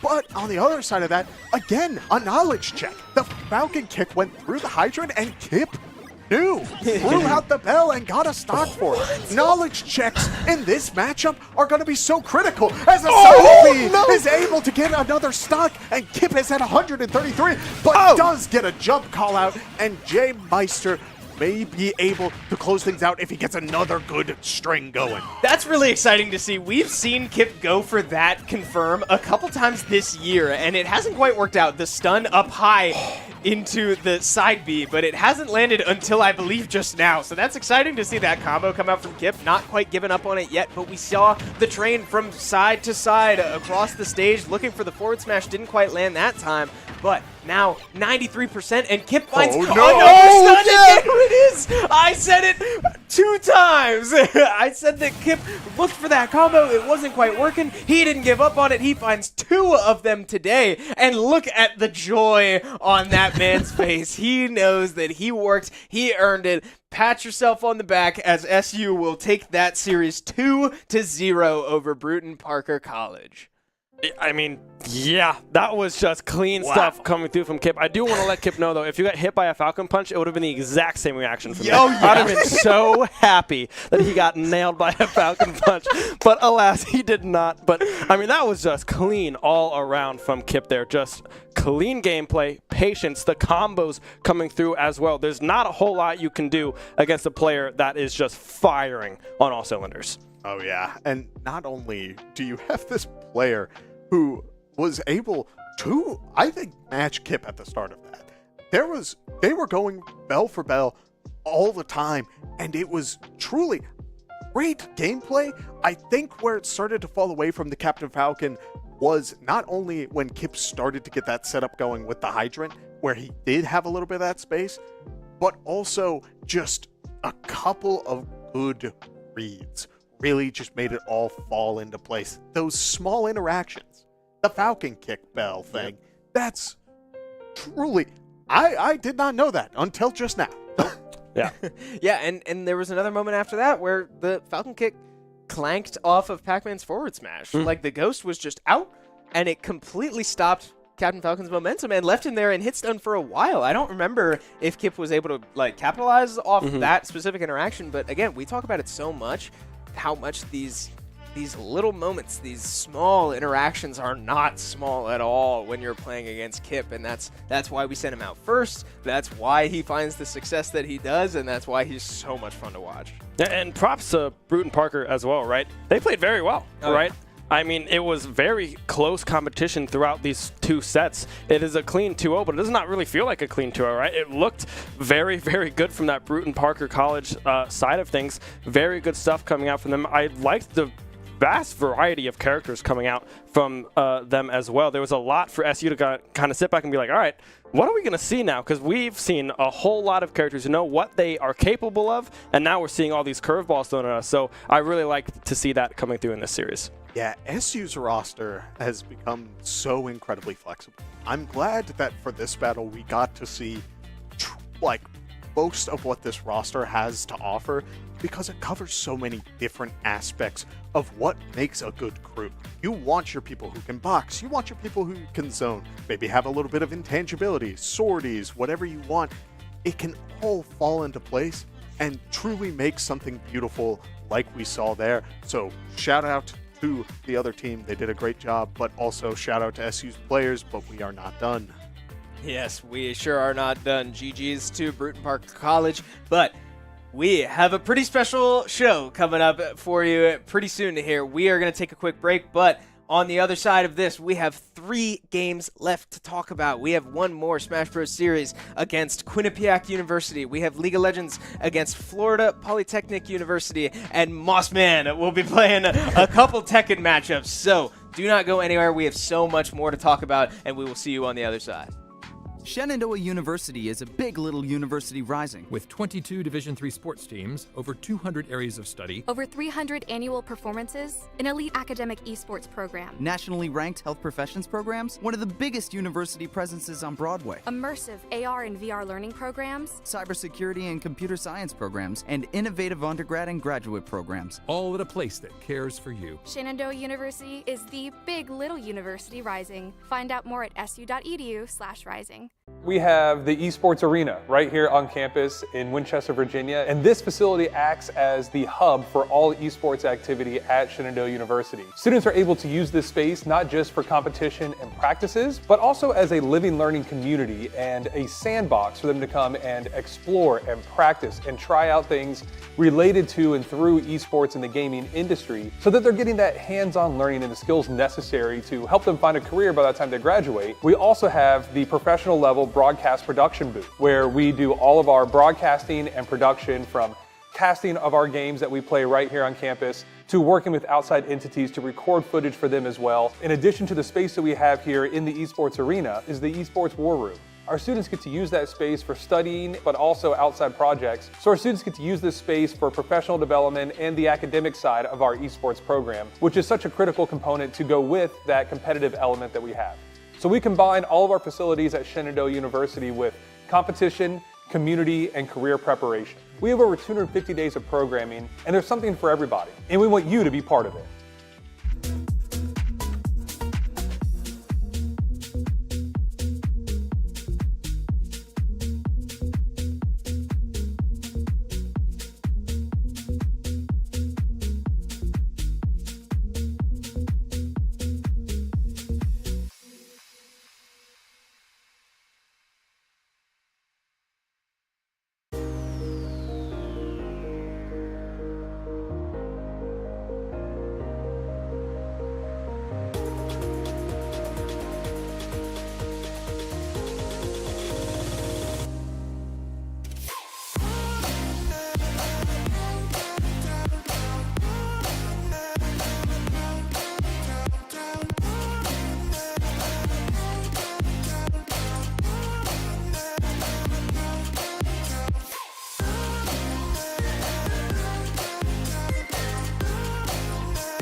Welcome back to the action here at the Shenandoah Esports Arena in Winchester, Virginia. Chris Clayton once again joined by my lovely brother Kevin Clayton and Ben Kincaid, as we saw you before the break covering some Super Smash Bros. Action against Bruton Parker College. But now, we had a lot of fun with that, but here comes the fun part, right? We have 3 games that we are going to be covering and bringing you over the next probably couple hours. So strap in, we've got plenty to bring you.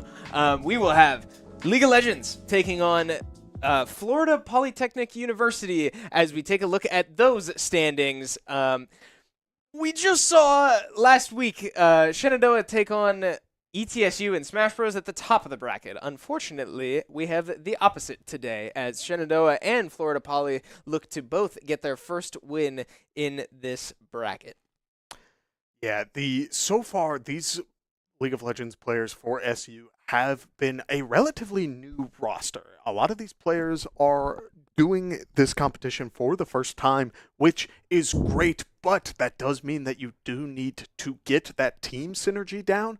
While, yes, Smash Bros. Does have a little bit of that from what we saw before, these players are very supportive of each other in that aspect, it doesn't change the fact that a majority of it comes down to a 1v1. In League, you do need to lean on each other. You need to be very aware of what sort of team dynamics you want to go for, who is going to be the one carrying the team when it comes to getting these kills, the resources, and all of that, and who is going to be the one helping support all of that. So many aspects go into it, and while I do think it has taken some time for the team to find this identity, it could show today.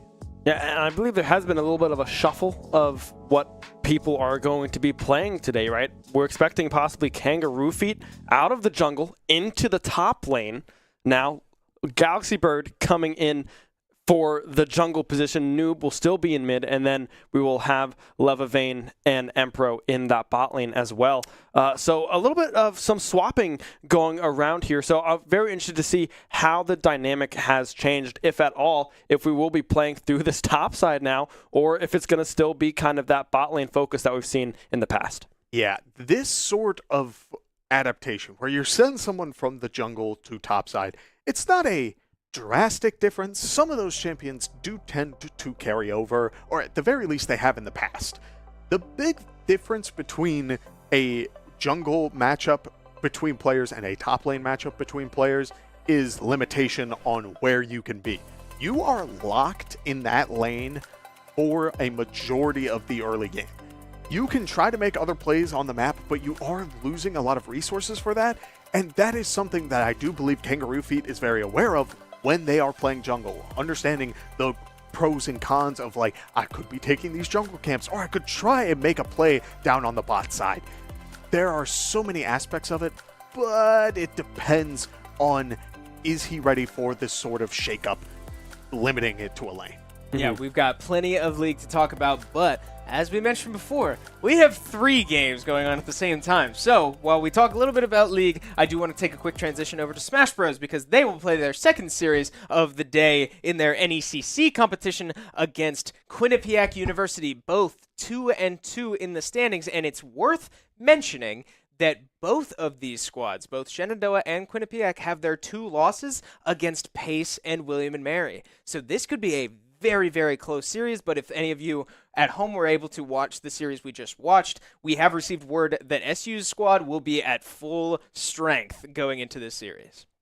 2 players from SU were, one player from SU was not shown during that first round of the crew battle.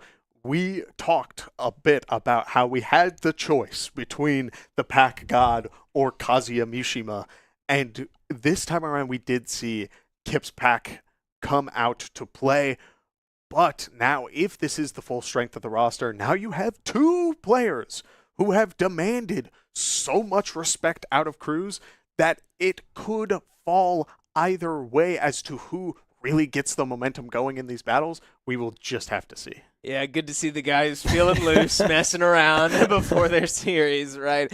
Nice and comfortable, because we have seen this team in important situations before, right? When the the lights come on, this team tends to perform. And so it's going to be a lot of fun watching them go into an important series in NECC competition. Yeah, this is a huge one to stay above that 500 score line, right? They're both 2-2, both looking to get that jump ahead to try to secure these playoff spots. And like you said, it was William and Mary, and I can't remember what the second team was. Pace was that second team there for NECC. So they've gone up against very good schools, and now they get to go up against each other. They're fully undefeated with the rest of the bracket, or the group rather, thus far. So seeing what kind of happens is going to be very, very interesting. And yeah, it's just going to be a close matchup. I'm expecting this one to be pretty close. Yeah, we've seen Shenandoah have their fair share of stomps, to put it lightly, in Smash Bros. This is one of our highlights here at the university, but I do not expect that today. This is going to be a very close series,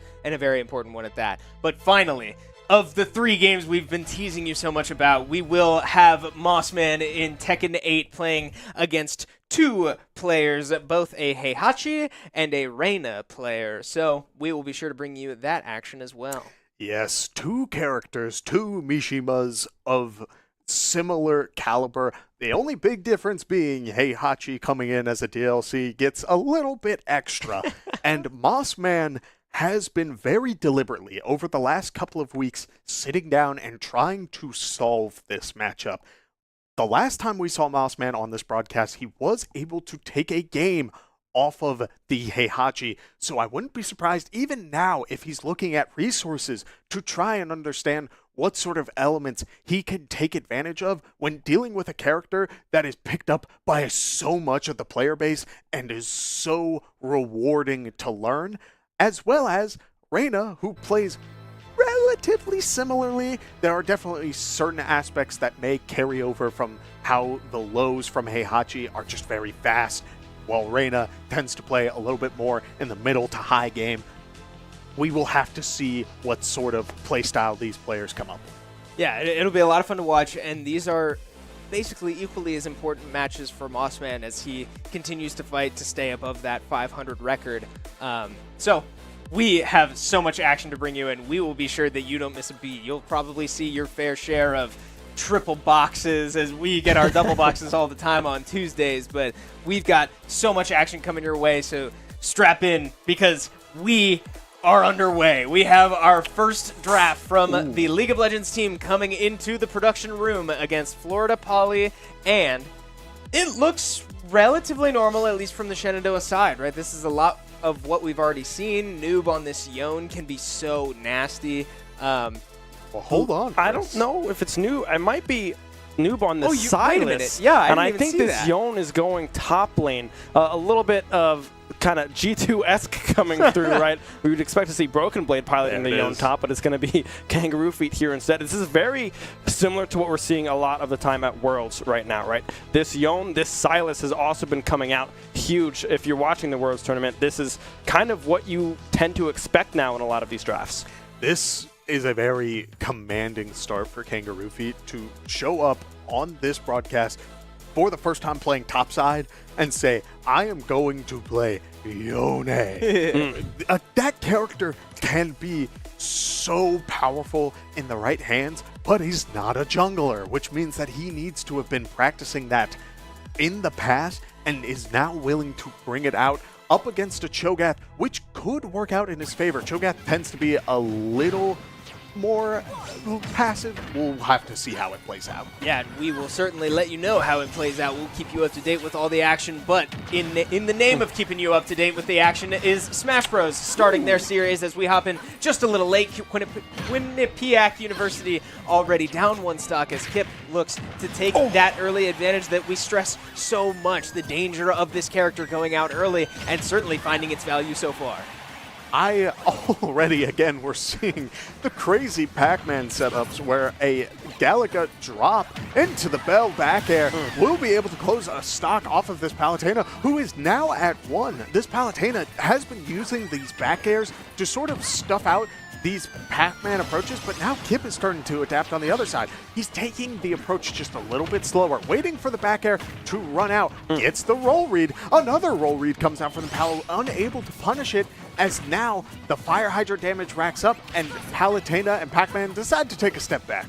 Yeah, I mean, Kip doing a great job at playing patiently, trying to protect this first stock as Palutena does drop down to the last stock remaining on this first player from Quinnipiac. But Kip built up to 120%, can go down if Palutena is able to find a combo, the side smash coming through, unable to connect with that one just yet, but still playing patient, playing cool, calm, collected. Kip doing everything he can to protect this first stock. Yeah, and it's worth mentioning that in the pre-game prep session that I had with team captain Igloo, we didn't know a ton about this Quinnipiac roster other than we knew that they were very strong in the past, and we're not sure if they still have that strength or if they lost it. But the one thing that we had the most confidence in, the one thing I could get out of Igloo was we're pretty sure they have a Palutena player.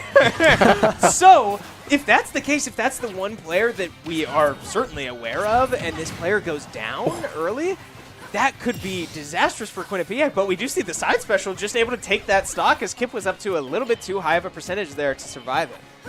Yeah, and already I do think we see there Kip opting not to just run at the Palutena, tries to get Palutena to be the one to react, but this Quinnipiac player is doing a really good job of playing slow, trying to understand that they don't need to be the one initiating all of these plays, as we do see a very aggressive counter. We talked about this last crew battle. That is a very dangerous habit to get into, but that's the first one that we have seen so far, which means that right now Kip can't be going for those aggressive reads, and yet another one comes out. I think the pressure is starting to build as the bell does connect, but the up smash is just a little too low. Yeah, barely unable to connect on that one. The keys coming out as well from Kip, trying to get that finishing blow with that one, but unable to connect with those ones in full. Palutena doing a great job at protecting this final stock, trying to get Kip in a comfortable position, but Kip again, a key connecting. The bell has been farmed, is in position, but Palutena doing a great job not rolling into that one and trying to play the space. The hydrant, however, will connect. 162% built up on this final stock. Yeah, we now see, I mean, this is beyond kill percentage. If you are a Pac-Man player, right, just about anything will finish the job, including an apple, but the apple gets caught by the Palutena, so she's able to live another day, but not for much longer. That will be a very short day, as Kip able to put that to bed and take a early 2-stock lead in this series. He's pretty happy about that one, and frankly, I would be too. Palutena is such a super well-rounded character, has a lot of generalized strengths, and was considered to be one of the strongest characters on release. Some people have kind of dropped that opinion, but it's not too much lower than high tier, which means you always have to respect this character, no matter how far into this game you are in. And so, dealing with that sort of player now is a huge plus, and again, you gotta wonder who's gonna deal with that Pac-Man going forward. Yeah, we will now take you into game number 2 of our action here at the Esports Arena tonight.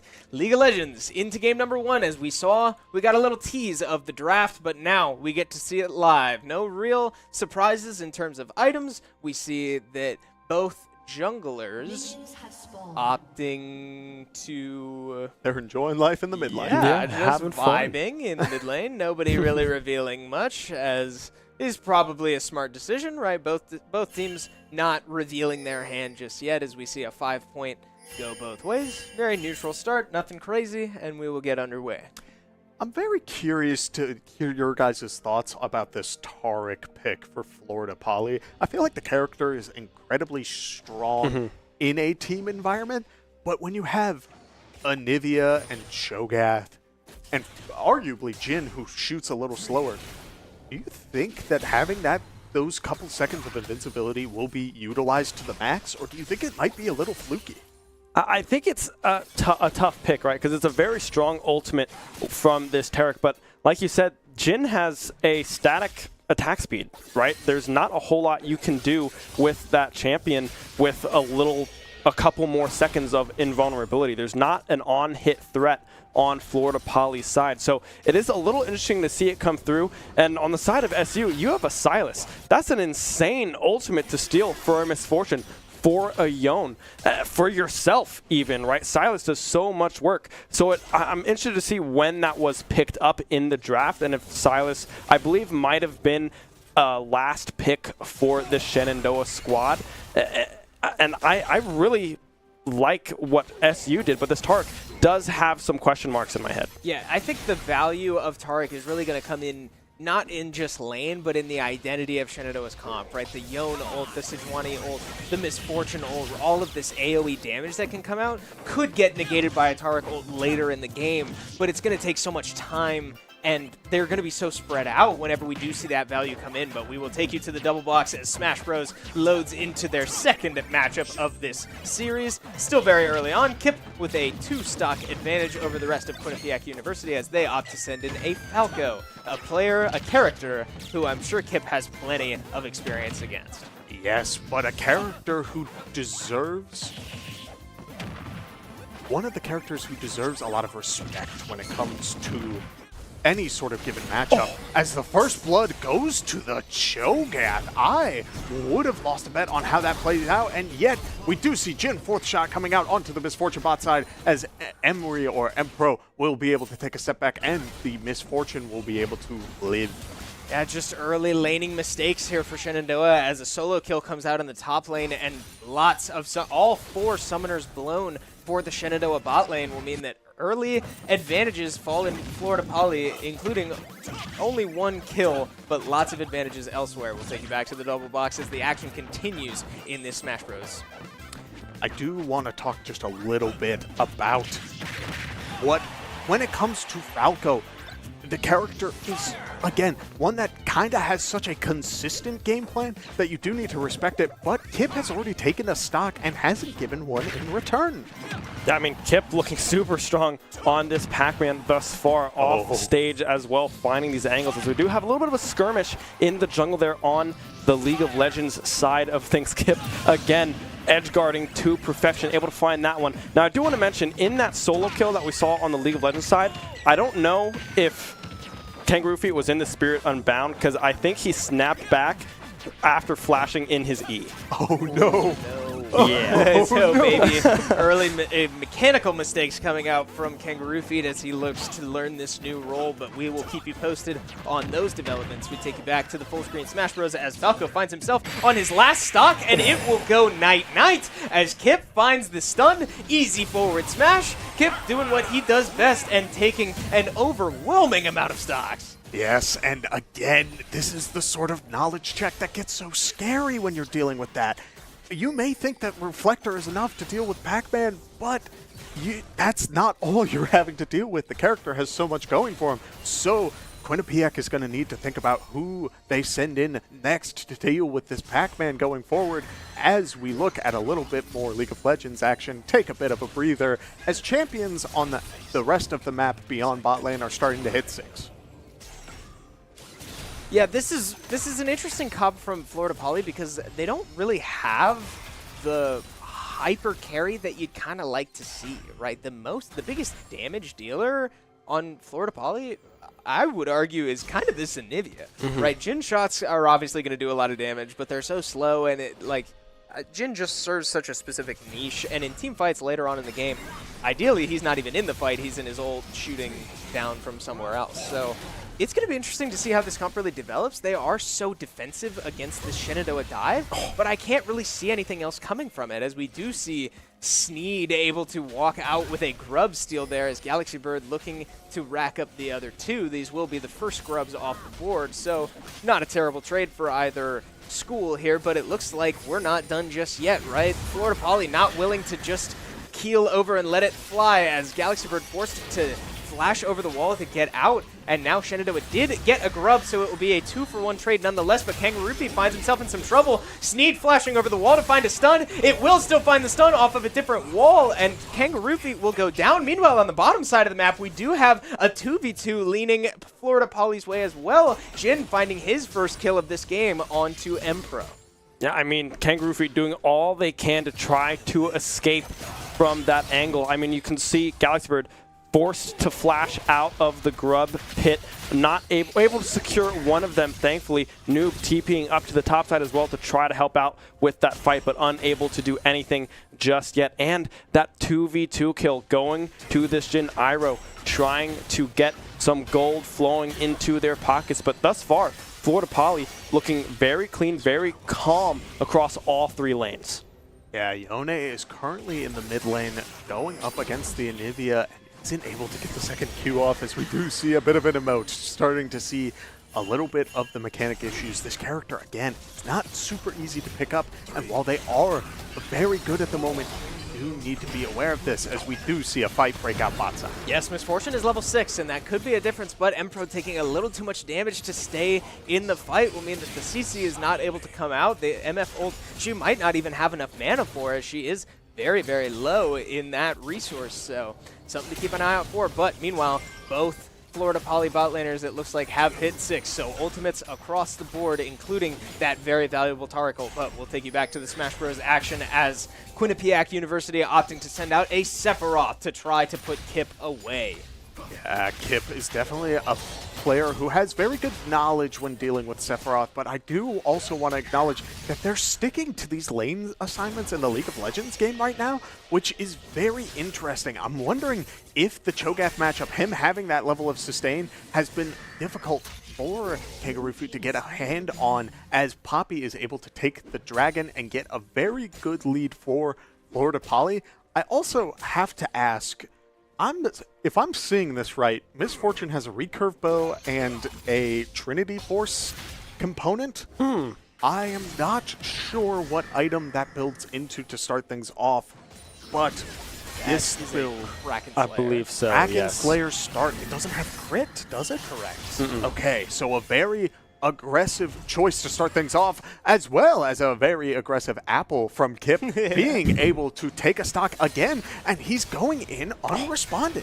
Yeah, meanwhile, we do have a gank here in the mid lane from Shenandoah, the first real team play success that we might see from Shenandoah, as the egg will come out. Kangaroo Feet very low, but if they're able to find the damage onto this egg and give the kill to Kangaroo Feet, that will be a Yone that is right back in this game. Fully completed Berserker Greaves, and now plenty of money in his pocket. Could mean that Yone can cause a lot of problems. We do see Noob opting to flash out of that Cho'Gath Q. Might have been able to get away with his life anyway, but maybe just a little scared of that ultimate coming down from Cho'Gath. That's a lot of true damage that you don't want to find yourself on the wrong side of. But we'll take you back to the double box action as the league starts to slow down, and the Smash Bros. Just never does. Yeah, I mean, Kip looking very strong yet again on this Pac-Man, trying to get the bell pushed by the Hydrant, but instead, the Hydrant will just finish the job for him. 1 stock left on this Sephiroth. Kip still with 2 stocks in his back pocket. The grab coming through the aerial string, not connecting just yet.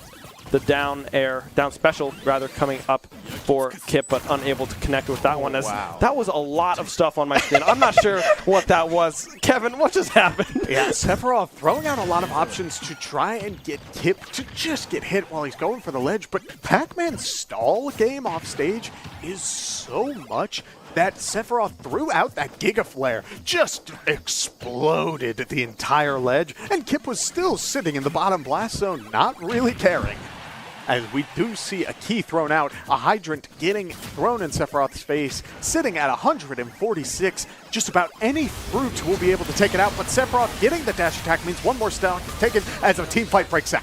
Yeah, fighting over these last remaining grubs will mean that Noob just looking to try finish this kill onto the Anivia with no egg, but a great Poppy charge will drive him right into the wall and directly into the ground. Kangaroo Feet looking to find his way back in, but unfortunately forced out, as now we do see a flash engage from the Taric. Finds 2. Flash barrier once again from Levavain will mean that this curtain call could find some serious value. Shot number 3 lands onto Empro, and he looks to dodge the 4th, but he won't quite be able to do it. 4 shots directly into that Nautilus's face is a lot of damage, and he will go down. Very well played from Florida Poly's bot lane. We are starting to see the builds to completion, what sort of approaches these players are going for. Cho'Gath opting for the Heartsteel, Poppy going for the Sundered Sky, and Anivia with the Rod of Ages. They expect this game to go late. but they've also got a pretty strong lead to start things off. About a 4K gold lead, now 5K with the first tower as a gank goes off topside. Yeah, Galaxy Bird just missing that ult, and the Cho'Gath ultimate is about to come up. This could actually be really dangerous for Shenandoah. The silence will come out, the knockup will miss. This is really scary if you're Shenandoah. He might be able to get an eat off, he will get stunned, and the shutdown will come down. Galaxy Bird able to take care of business before the Cho'Gath could get the ult off. That was extremely close, as I'm sure they didn't even realize how close they were to potentially dying there, but ultimately Shenandoah coming out on top, as now the gold lead will shrink just a little bit down to about a 4K gold difference in favor of Florida Poly. Yes, I mean, look where the gold is landing right now, Ben. So much is falling into Florida Poly's hands, and their items are finished while SU is still looking to finish their own. Yeah, almost about a 2K gold lead in that bot side alone. 1K in mid as well. This is Nivea. The farm difference here, right? 104 to 77 on the side of Noob for SU. It's doing wonders for Florida Poly. I mean, they're winning out on some of these small skirmishes that they're able to find, but it's close, right? That Cho'Gath almost able to win that 2v2, or 2v1 rather, up in that topside. Kangaroo Feet, the Q3 missing, almost spelling disaster. But right now, Florida Poly have full control over this map. You can see them in that top red side jungle of SU. There's nothing they can do about it right now, but a collapse now coming down onto the Anivia. Oh yeah, Galaxy Bird opting to use the Q on the Scuttle to try to secure that, but the Nautilus is still able to find a hook. The Ignite will come down, and this Anivia has her egg. They still need one health bar to finish off, and they will do it just fine. Levavane picking up that kill to try to thrust herself back into the game, and sure enough, she will do just that. It'll be a dragon for Shenandoah, as Florida Poly will look to respond on the other side of the map. Poppy's starting to make her way up through the top river. She might stop for Herald or maybe look for a gank on this top side. Yes, now here's the fun thing about what we're seeing on this top side. It's starting to even out. Did you notice how Yone was able to really start racking up this damage on this Cho'Gath? Yes, he's building that health, but it won't be enough just yet, as a fight will break out, and we see 2 TPs coming in for the fight. Shenandoah opting to contest. The bullet time will come out and find a lot of damage, but not enough to finish a kill. Galaxy Bird will be the first to drop in this fight. The Yone ult will find 2, it looked like, but not finish either of those either. Ario on this Jin will find 2 kills of his own, and now Noob caught way out of place from the TP, charged straight into the wall, and Jin finds another. That gold difference in the bot lane is only going to become more overwhelming the longer this playstyle continues. As we move on to the double screen side of things here, we do see Pac-Man at 1 stock, but does he care? No, sir, as a 60% is dealt onto this player on Quinnipiac. 71 unresponded, as Kip is looking to close it already, opting to go for a nair, and the bell is thrown out, hits the soccer ball, but a 90% lead as an orange is tossed. I didn't know you could stun the soccer ball with the bell. That was a fun little interaction. The key will come out through the hydrant, will connect onto the Wii Fit, but oh my goodness, yeah, that projectile just barely missing for Kips, farming up the bell, or rather the key, yet again. 151%, 150% built up on this Wii Fit. I mean, Kip just playing beautifully right now. Yeah, Kip effectively has not really been hit yet. The only damage he's taken was from his own hydrant landing in his face, but this Wii Fit unable to get any traction so far, as now she finds herself up to 175%. I mean, again, just about anything would do the job here, as just any Quinnipiac player is struggling to put Kip down, but they just can't do it. Kip finds his 10th stock in a row, and is definitely looking for 12 if he can get it. Yeah, look at this patient play. I do think that it's very possible for Kip to just walk away with this, but Wii Fit Trainers, deep breathing is a mechanic that can truly turn this Pac-Man from 32% into a destroyed circle. It is devastating what sort of damage they can deal, but on the other side of that coin, one good bell into the forward smash will not be able to connect, and a back air will send the Wii Fit Trainer off the stage. I mean, Kip is just, yeah, there it is. This might be the storied 12 stock coming through from Kip himself. Only 46% built up on this last stock that he holds. I mean, Wii Fit, a very strong character, but just unable to get around these projectiles that Kip has been able to play with thus far. The hydrant as well, beautifully placed pretty much every single time coming through from Kip. It's hard for this Wii Fit to come anywhere close. 72% now built up. The bell ready, just barely missing, but toss out yet again. Won't be able to find that stun. Yeah. We are not going to take you away from this Smash Bros. Action. I mean, this could be a 12-stock, Kip's second 12-stock of the year if he's able to find this last kill onto the one remaining Quinnipiac player. But, I mean, he's certainly on pace to. Only 75% is against Wii Fit. Heavy breathing could be a little dangerous, but with how this game has been played so far, it looks like Kip is feeling no threat whatsoever. Yeah, look at the bell. Goes for the dash attack, tries to get the up air, and it won't be enough as 157 is on this Wii Fit. Just forward smashes the hydrant, and another 12 stock is in Kip's hands.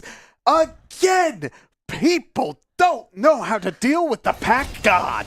Yeah, and a smug Kip will be the last shot we see as we take you back to the League of Legends action. Empro finds a hook under tower, and that will be a kill in his hands with the help of the turret. Jin forced to run for his life as now this poor Cho'Gath forced to waddle away, but the Silas chains find their way home. But, I mean, this is a very tanky alien void being, and he's not going to go down without a fight. Poppy has come to save the day. They find a stun onto Empro against the wall, and Jin is certainly dishing as much damage as he can. He will opt to go up and leave the kill for Poppy as Jin will finish the job onto the Silas, and Shenandoah, unfortunately, not able to catch any of those players out of position and walk away empty-handed.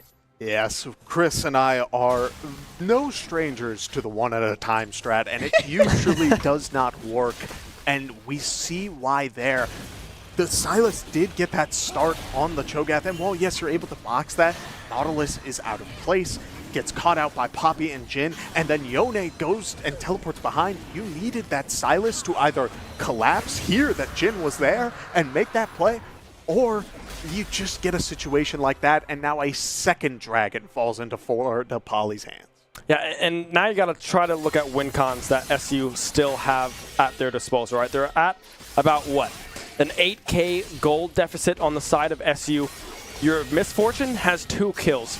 Still 3K gold behind, but 2 kills nonetheless. Has some items under her belt.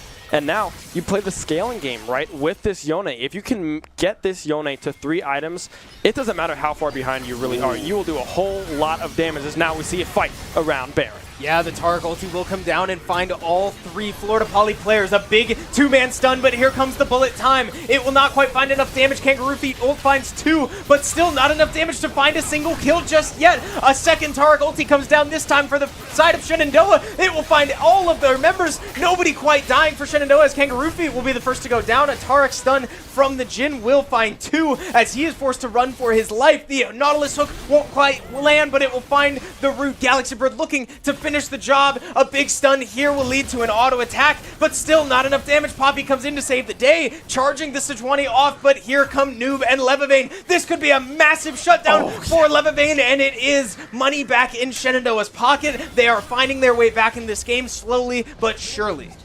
Oh man, so much just happened there, and it was so good for that Taric ulti to come out when it did for Shenandoah, because it bought Misfortune enough time to get back to that fight. And while, yes, you lose a little bit on the bot side, in exchange for shutdowns on Jin and multiple kills, I think we have the momentum to get back into this. Yeah, this Misfortune getting that massive shutdown on that Jin as well.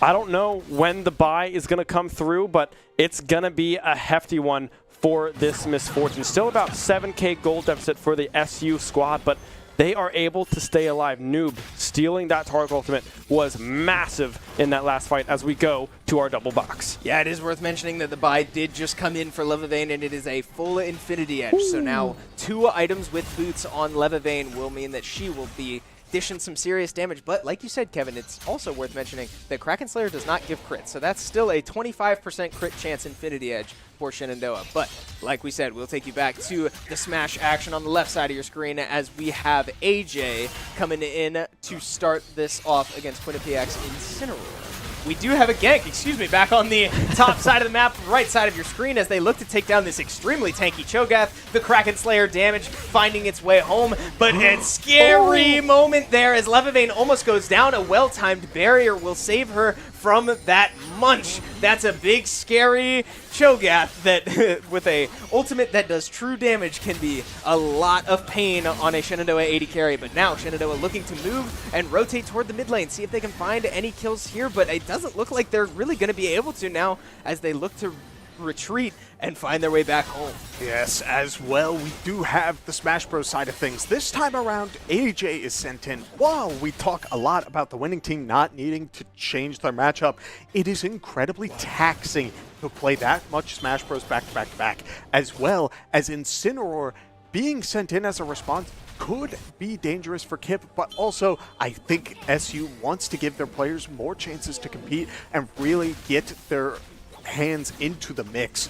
So as we see AJ going blow for blow against this Incineroar, potentially finding the last hit that he needs as Incineroar ups specials down into the bottom blast zone, AJ will have the stock lead at a 2-for-1, but this side special connects and it won't be enough just yet. AJ just barely able to stay alive off of the side special. Now trying to put a few more strings together, but unable to find the kill. I mean, still, well, never mind. All right, Kevin, what did I miss that just happened? Oh, no. Oh, Falco went for a down air at the ledge, and Incineroar was hitting down B as much as he could, getting frustrated that AJ was getting so many hits off that may or may not have been true, and so he just did it out of habit, tried to do either a jump or a neutral get up, and instead got spiked, goes for the counter while still falling to the bottom blast zone, and Incineroar can't make it back up. It's such a dangerous spot. But we will go back to the league action as Shenandoah walks away with a lead to start things off as a gank takes place. Yeah, we've got a nice little skirmish between two very tanky people. It does look like Silas has gotten a couple Cho'Gath ults off because he looks a little bigger than usual. So that could be something to keep an eye on the longer this game goes on. But 4 people top onto this Cho'Gath, and plenty of CC between a Sejuani and a Nautilus will mean that Cho'Gath will certainly go down just about every time. But Florida Poly opting to say that is totally fine. We will take our 3rd dragon and move to Soul Point. Yeah, Soul Point is it's going to be a Baron force. They're trying to call the bluff, but the rotate now coming through Noob is so unbelievably low. The curtains will be called. This Baron will make or break the game for SU. They will pull off of it. A wise decision coming through given Noob's health bar. Oh man, I do love that aggressive call out as M-Pro is caught out in a very unfortunate spot and will go down as Cho'Gath is on the respawn and most likely will be there for this Baron as he does have ultimate up and can very easily secure it for the side of Florida Poly. Yeah, I didn't hate that call to just start the Baron and see what the response was, right? We saw that Florida Poly had 0 vision on that side of the map, so you might as well take your shot, right? But if you're not going to take it, you have to commit to getting out. You cannot afford to be caught in a situation like that, and sure enough, Shenandoah pays the price with M-Pro getting caught a little bit too far forward, but Cho'Gath does respawn and opts to teleport back bot lane, so it will not be a Baron take for Florida Poly as these 2 massive laners go right back to smacking each other around. Can I just mention that right now, Cho'Gath is at 2 items, but his Heartsteel has 700 health on it. Lord.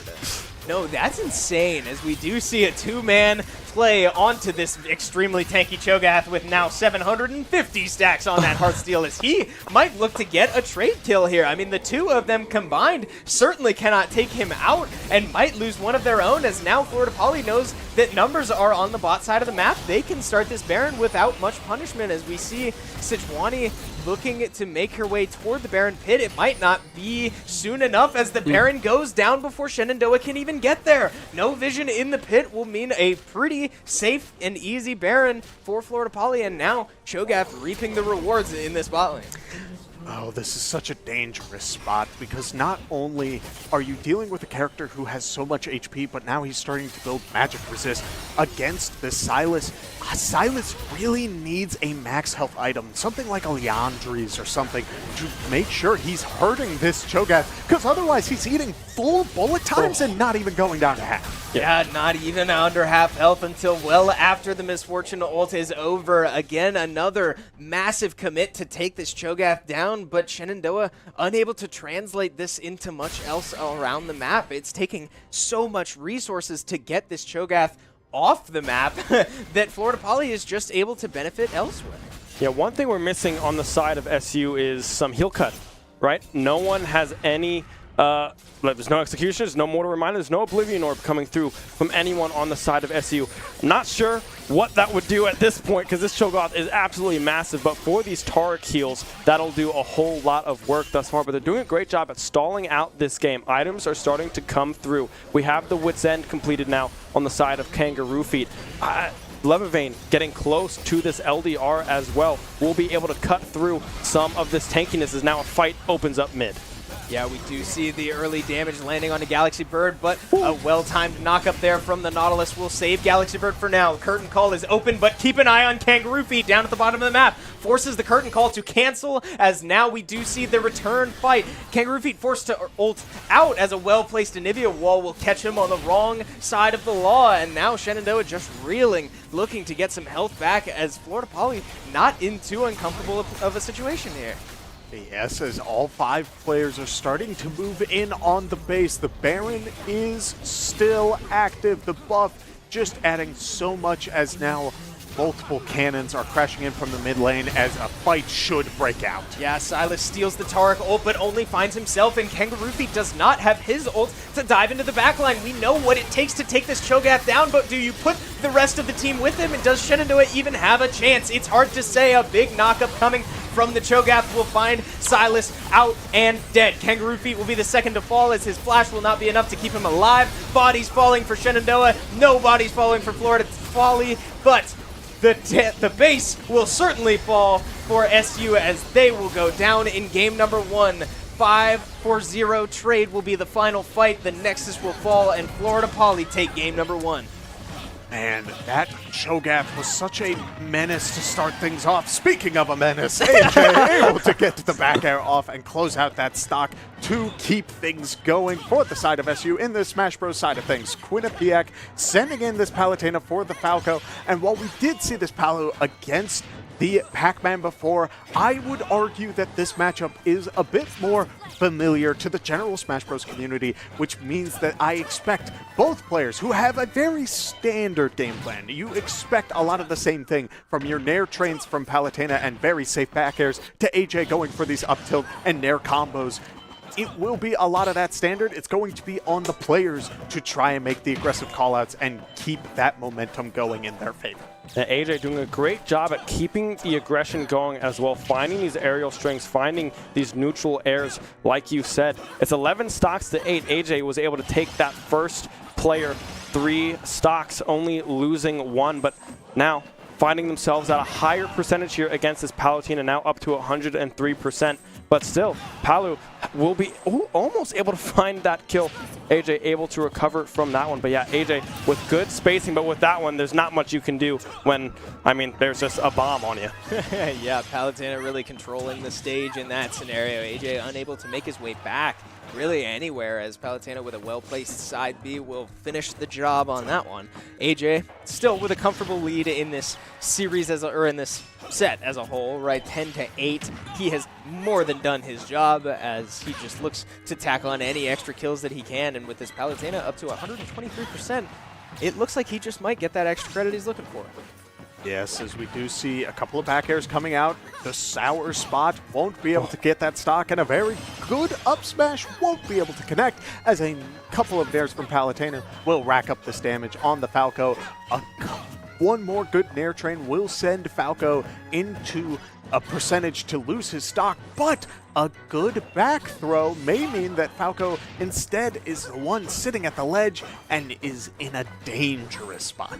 Yeah, now 140%. I mean, in that whole amount of time, AJ unable to put this stock away, and I mean, this might be what you're looking for if you're Quinnipiac University. If you're able to take this stock off, all of a sudden that percentage gets wiped away, right? This becomes a significantly closer series. So I don't want to say there's a lot of pressure on AJ, right?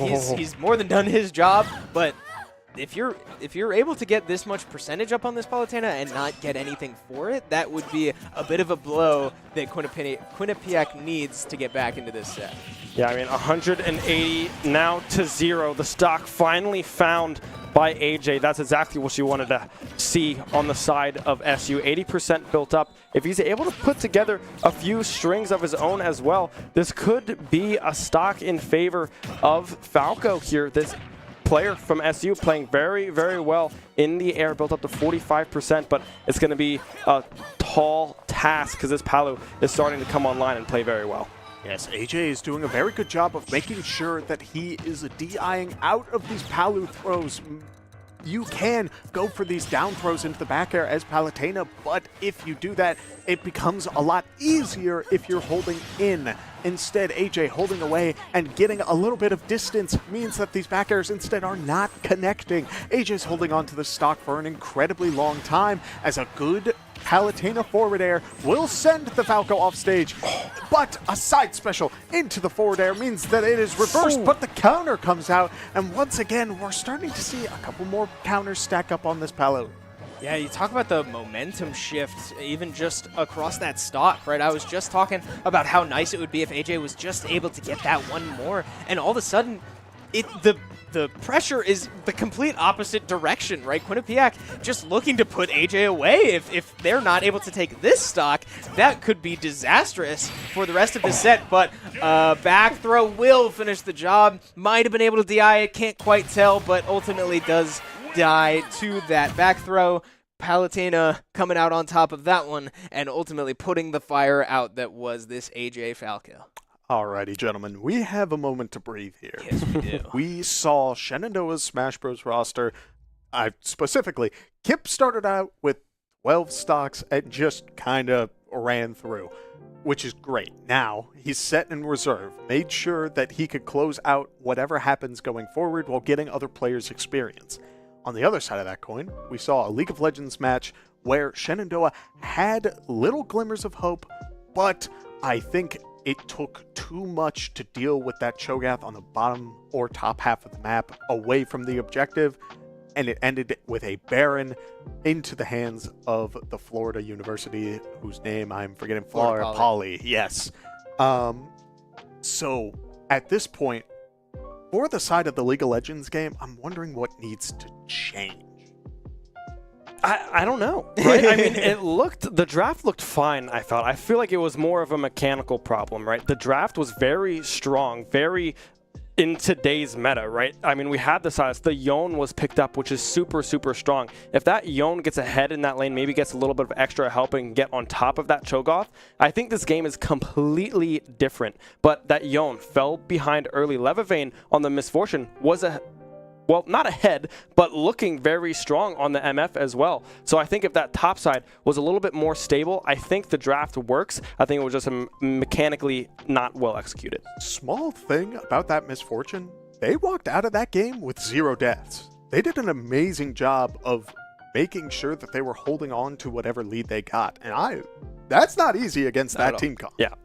Yeah, and that stuff matters, right? If you're going to play the role of AD carry, you need to be able to take whatever financial advantage you get and hold on to it. And that's exactly what we saw that Jin do. A lot of kills funneled into him, and he ultimately gets a lot of money and then became a bigger problem than I'm sure Shenandoah was anticipating. But you raise a good point, right? That although compared to the Jin, the MF was behind, the MF was ahead of the rest of her team, right? The money was going to the right places for SU.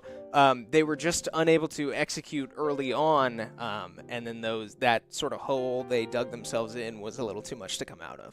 I also want to talk a little bit about that Cho'Gath-Yone matchup, because we saw Yone go down early, and that is very hard to come back from. Cho'Gath is just kind of a stat stick. I'm just going to keep walking and hit you for max health damage on his E, and all of that stuff. It becomes hard to really whittle down at this character. but I don't think sending Silas against that Cho'Gath was the answer. Because while, yes, you do have a character who was building a ton of armor, Cho'Gath was stacking the Sunfire and had the Heartsteel going with tabbies and all of that. I do understand that point of it, but Yone, his W deals max health damage. He built Blade of the Ruin King, which deals current health damage.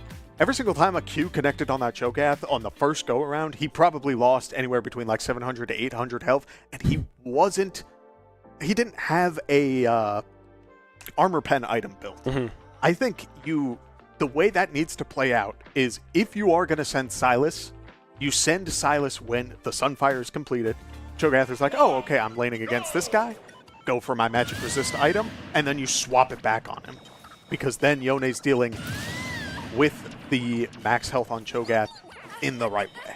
Yeah, we will certainly see if those types of adaptations come through. We will keep you posted on the League of Legends action. We are also back into full swing of League of Legends. I do want to take a quick moment. If any of you at home are wondering, where's Mossman? Where's the Tekken that you all talked about? It does sound like one of Mossman's opponents is not competing today, so we will keep you up to date with everything we know as we learn it. But for now, it is full screen Smash Bros. As Far Rhombus looks to continue Shenandoah's advantage. Yeah, looking for that falling up air. Might have been able to get a little bit more going, and is doing a great job of really getting into this Palu's head. Look at the punish game going on right now. Not getting too over the top with it, just getting these grabs, not going for any sort of rest setup, but is trying to get aggressive there with that forward smash. Yeah, Faram is doing a great job at playing space, finding these aerials, these back airs, able to connect as a recovery, unable to get to the ledge. Palutena goes down. Rhombus playing great aerial game. Yeah, I mean, you can't complain if you're Shenandoah in that situation, right? That's the nature of Smash Bros, right? Ultimately, you got to go out there and execute, and if your execution ends up with you going down yourself, well, that's how the cookie crumbles. But we will take you back to the League of Legends action. We're not quite in game just yet, as I'm sure the players are currently loading in probably, but that means we have a draft to present you. So game number 2 draft on your screen. Shenandoah opting for a relatively similar draft, just different champions. I mean, we're seeing Jin and Anivia back again for the side of Florida Poly, but this time around, a difference from the tank gameplay to Set. Yeah, I mean, Set is definitely an interesting pickup here, right? There's not a whole lot of kind of tanky characters to really ult into the backside. I do like the Taric getting taken away, right? I did think that was majority the biggest problem in game 1. They could not get through those heals. They could not get through the invincibility that Taric was providing. I almost thought it was going to be banned, but picking it up instead, I like that as well, right? Empro does a good job at piloting that one, I am sure, but Kangaroo Feet still in that carry top lane position, going with this Camille, the counter pick into this set. Very interested to see how that one plays out. Yeah, and I'm interested to see how Noob performs as well. I mean, this is a massive playstyle change from Silas to Quay. Like, those are not very similar at all. They both do AP, and that's about it. So certainly something to keep an eye on, as we have kind of seen Noob on these, I don't want to say hyper carries, but certainly aggressive champions wherever he ends up playing. This is a bit of change of pace for him. Yeah, and not only that, look at the setup on Shenandoah's roster for Misfortune. We saw that Misfortune was able to get a lot of money for her team and hold on to it. She wasn't giving those shutdowns or anything like that, which means that the entire team just said, well, then let's draft around you. Big AoE Amumu ulti. You can catch anyone with that Camille ulti. Hui's ulti is a giant AoE slow. Yeah. It is all going to pay off if Shenandoah can get that momentum going early or match blow for blow. Yeah, it's going to come down to early game execution, right? That was kind of where we saw Shenandoah's comp fall apart in game number 1, was they just didn't even really make it out of laning phase before Cho'Gath was too big of a problem and Jin had just a bit too much money to really start chunking down your tanks. So if Shenandoah is able to come out of lane phase relatively even, right? I do like this SU comp, but again, keep an eye out for that set, right? Because all of a sudden, if set, for whatever reason, isn't caught in that early CC, that massive CC that we're expecting from SU, all of a sudden your MF is blown up in the back line, and it can go away in an instant. But we'll take you back full screen to some Smash Bros. Action as we see Farambus look for a massive read there. It won't quite connect, and he eats a limit broken side B from this Quinnipiac Cloud player.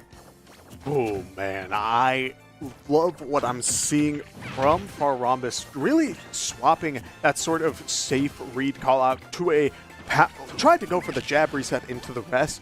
It just barely didn't connect, but look at this offstage interaction. Cloud's recovery, known for not being good. Some may even say the character is mid because of it.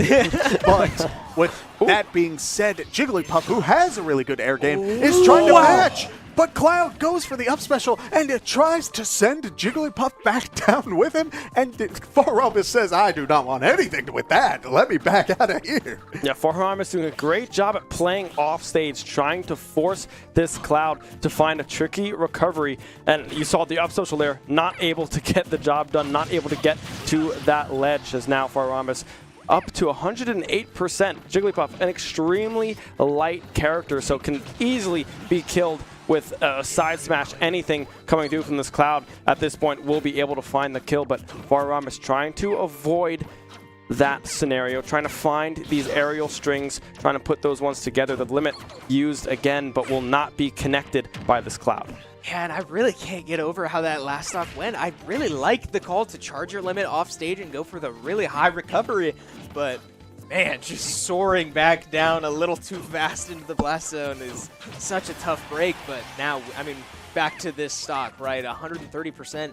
We're seeing the value of a good recovery against Jigglypuff. I guess the lack thereof, as unfortunately Farambus again unable to find the rest, unable to find the sleep from his up B, and gets caught and paid for it. Oh my goodness, now a down tilt coming out from the Cloud player and is going to keep that damage going as both players are on 2 stocks, and we've seen a handful of aggressive callouts from this Jigglypuff, but it may not be enough as we do get a little bit of Mossman action on the 3rd screen as Heihachi Mishima is going up against Nina. And if you know Heihachi, he loves to play aggressive as he gets a ton of damage on the Mossman. Guys, this is what we have been building up to all night long. The first triple box of the 2024 SU season is on your screen. We do see Mossman losing round number 1 of his first series here against the Heihachi. Meanwhile, Jigglypuff finding her way off stage, forcing Cloud into an uncomfortable recall, or an uncomfortable recovery. But on the top right of your screen, we are into game number 2. Both teams opting for a 5-point once again. Nothing crazy there. So we will keep you up to date on all of these games, but we will likely go back full screen here into the Shenandoah Smash game as we have a 1 stock on 1 stock situation. Could be dangerous here for Farambus, but a stock lead in the set means that this is not too terrible just yet. As we do see Jigglypuff going for the Nair, trying to get a little bit more damage. Just about any sort of offstage interaction could go down unless Cloud returns it with an up special. But the last time that happened, Jigglypuff walked out unscathed. So here comes the limit. A dash attack comes out. Is it enough? It is. As we return back to the triple screen, and Mossman took a round. It is 1-1 on the bottom side of the screen, and for League of Legends, Camille is at 100 health topside. Wow, yeah, I mean, with some early skirmishes in League of Legends, but we'll take you full screen to the Tekken on your screen, right? Heihachi making his presence known, as we did talk a little bit earlier. Mossman not super comfortable into this matchup, but I mean, if you didn't hear us say that, you certainly would not know it, as Mossman able to take 2 rounds in a row and take a lead over Executioner. Yeah, Mossman doing a great job at navigating around these combo starters from Executioner. Now trying to evade this one, but not able to do so just yet. Executioner coming out full swing here in round number 4. Mossman struggling to find his footing. Oh, but here comes the Rage Art, and it will deal massive damage onto this Heihachi, who still hasn't activated his install. He's holding on to it, and it could be used to close this out, but it's such a powerful mechanic. I wouldn't be surprised if he tries to hold it for the very last round, as the heat is reactivated using that dash forward, as Mossman is keeping that damage going, but Heihachi, 2 palms to the face, trying to keep that damage, but now one more 2 palm. Moss goes for it, and a sweep down from the Heihachi player will even things out 2-2. Yeah, now keep an eye out for this install. We do see Moss immediately opting to use his heat, unable to secure any of these grabs as this Heihachi player is able to break out of just about every single one. But so far, Mossman in full control of this round number 5, looking to potentially put it away as his Heihachi finds himself stuck against the wall, but it was blocked! A perfect KO from Mossman in round number 5 will mean that he will take game number 1 in this series. An intense start to this Tekken series. Man, this game is so fast. There's always so much happening at any given point. And while we do look back at the league side of things, Florida Poly did get a KO. Set did get 1 kill. Camille is down 1. And we are seeing on the other side of things, Mossman getting a good start once again, using the heat already as Heihachi uses his to walk forward. There's that electric value as the damage just racks up. Yeah, unfortunate on the side of SU League, not able to keep this Camille alive. Set able to find that first blood. That's not what you want to see. Camille does do a fairly okay job into the Set matchup, as there is a gank mid lane. It looks like Noob was able to get away from that one unscathed. The flash was burned, however. Unfortunate for that one to be down early on in this set. As now we look over to the Tekken side of things. Mossman coming down to the wire, able to take that first round of that set. I love the way that Mossman is playing. While we are seeing a lot of this sort of palm attack, it just commands so much respect out of the Heihachi. It has been able to armor a handful of moves, but also, I mean, look at this. 1 good throw into the wall, going for another, as Heihachi is not able to get a follow-up with these jabs. Mossman going for the grab, but Heihachi able to break out, means that he'll have his turn to get a little bit of damage, as Mossman goes for a couple of slaps across the face. Yeah, Mossman certainly likes to keep these close, as now he might find himself in some danger, and that is quite a bit of danger. He finds his chest straight into the ground, and Heihachi able to tie up game number 2 here. But again, the right side of your screen, we see the early game misplays from Shenandoah, right? Laning mistakes, unforced errors, if you will, coming out from Kangaroo Feet, unfortunately dropping early and creating the same disadvantage as you found themselves in game number 1. So we'll keep an eye on that. But again, back to the Tekken.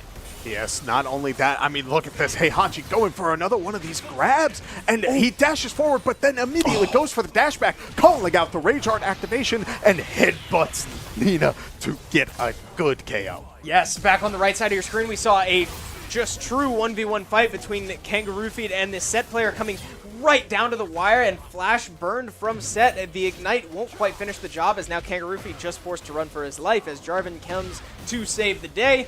And won't quite find a kill in return, but with Grubs spawning and both top laners forced to recall, that will mean that Florida Poly will make their way onto these Grubs.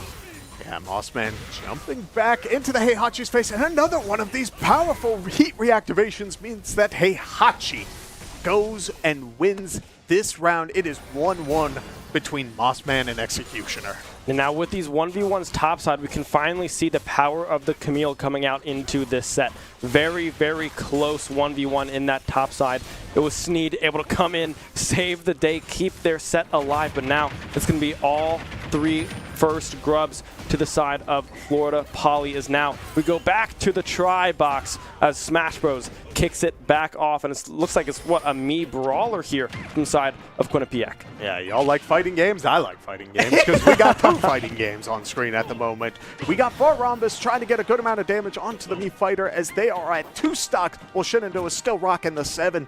I mean, Far Rhombus has been doing a great job of just keeping this lead going, and we may see another finisher, but on the same side of that coin, Heihachi is still finding finishers of his own, as these heat reactivations and these grabs grabs are so deadly. Yeah, 3-man gank too on the top right of your screen as Shenandoah commits 3 players to take this set out, and they get the job done. Still a lot of damage laid out onto Kangaroo Feet, but Florida Poly opting to take the trade once again. Cross-mapping has been the name of this series, and they will take the Dragon. Back to the Smash Bros. Action though. Quinnipiac left on their last stock, a spike.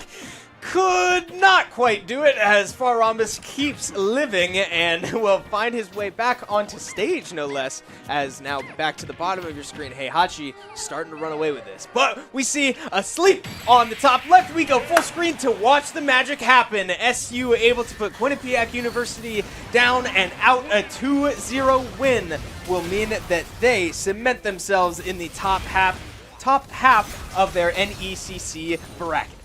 I mean, well played. Yeah, SU advancing to 3-2, Quinnipiac dropping down to the 2-3. Very good stuff coming through from all of the members of the SU Smash Bros. Side of things as we look over at Executioner executing Mossman on that final round. I think that was the final round, maybe advancing to 2-1 on that set.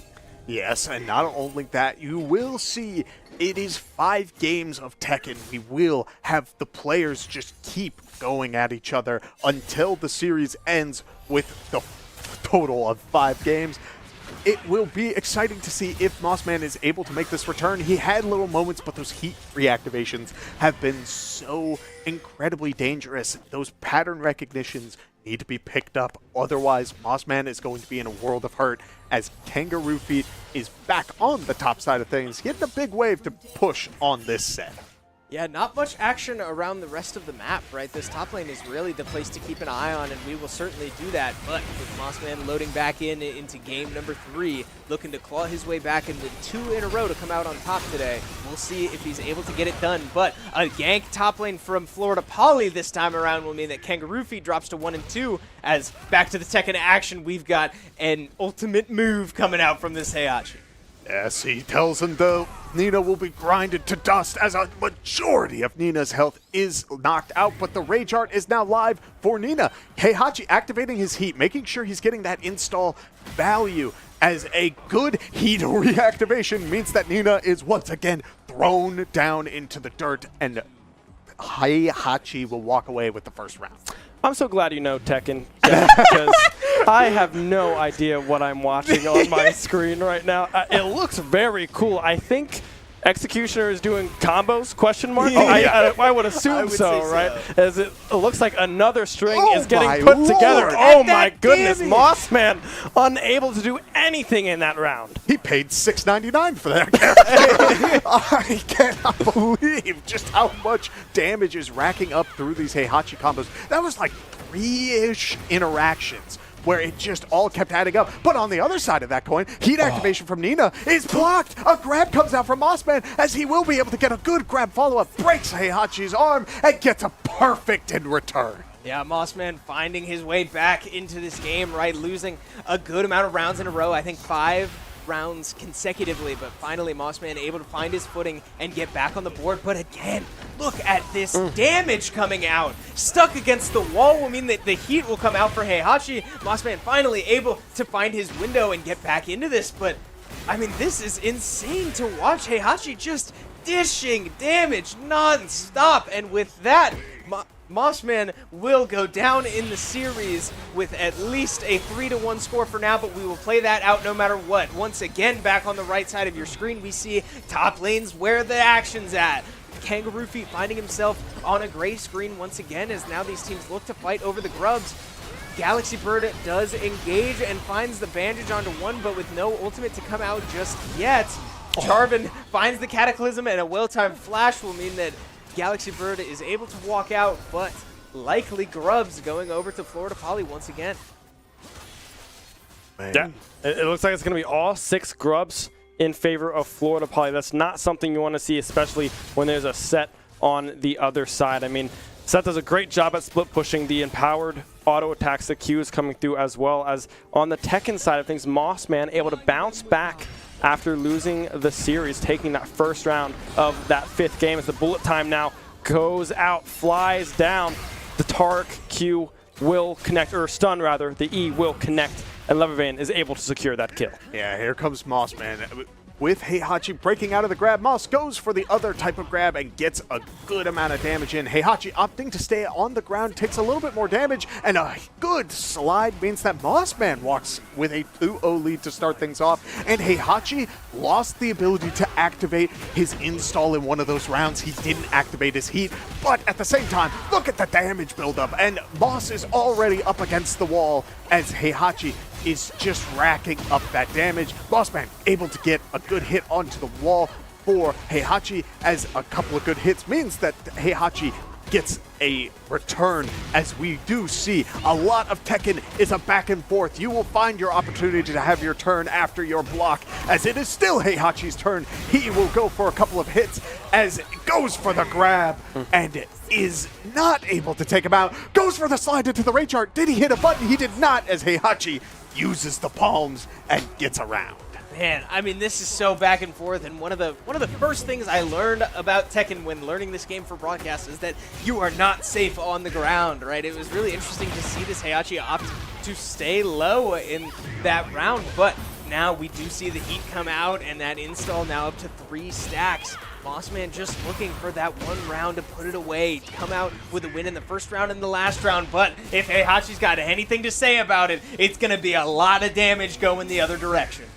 Oh my goodness, scattered to the wind. Nina will be taking a solid quarter of her health as Heihachi gets a little bit more back. The heat is still activated. The reactivation happens, but Heihachi goes for the grab, throws Nina into the wall, and Moss has his Rage Art, goes for an option, and Heihachi jumps on it, which means that the Rage Art will connect, and Moss gets an amazing whiff punish to close out this round, with Moss getting at least one more. Executioner does walk away with the 3 wins he needs, but Moss makes sure that he gets as much value as he can when it comes to seeding later on.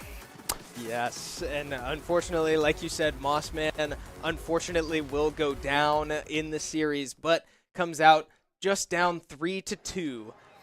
If we are experiencing some technical difficulties right now, we're not even frankly sure if you can hear us. But if you can, stream might go down here in a minute. We'll be right back.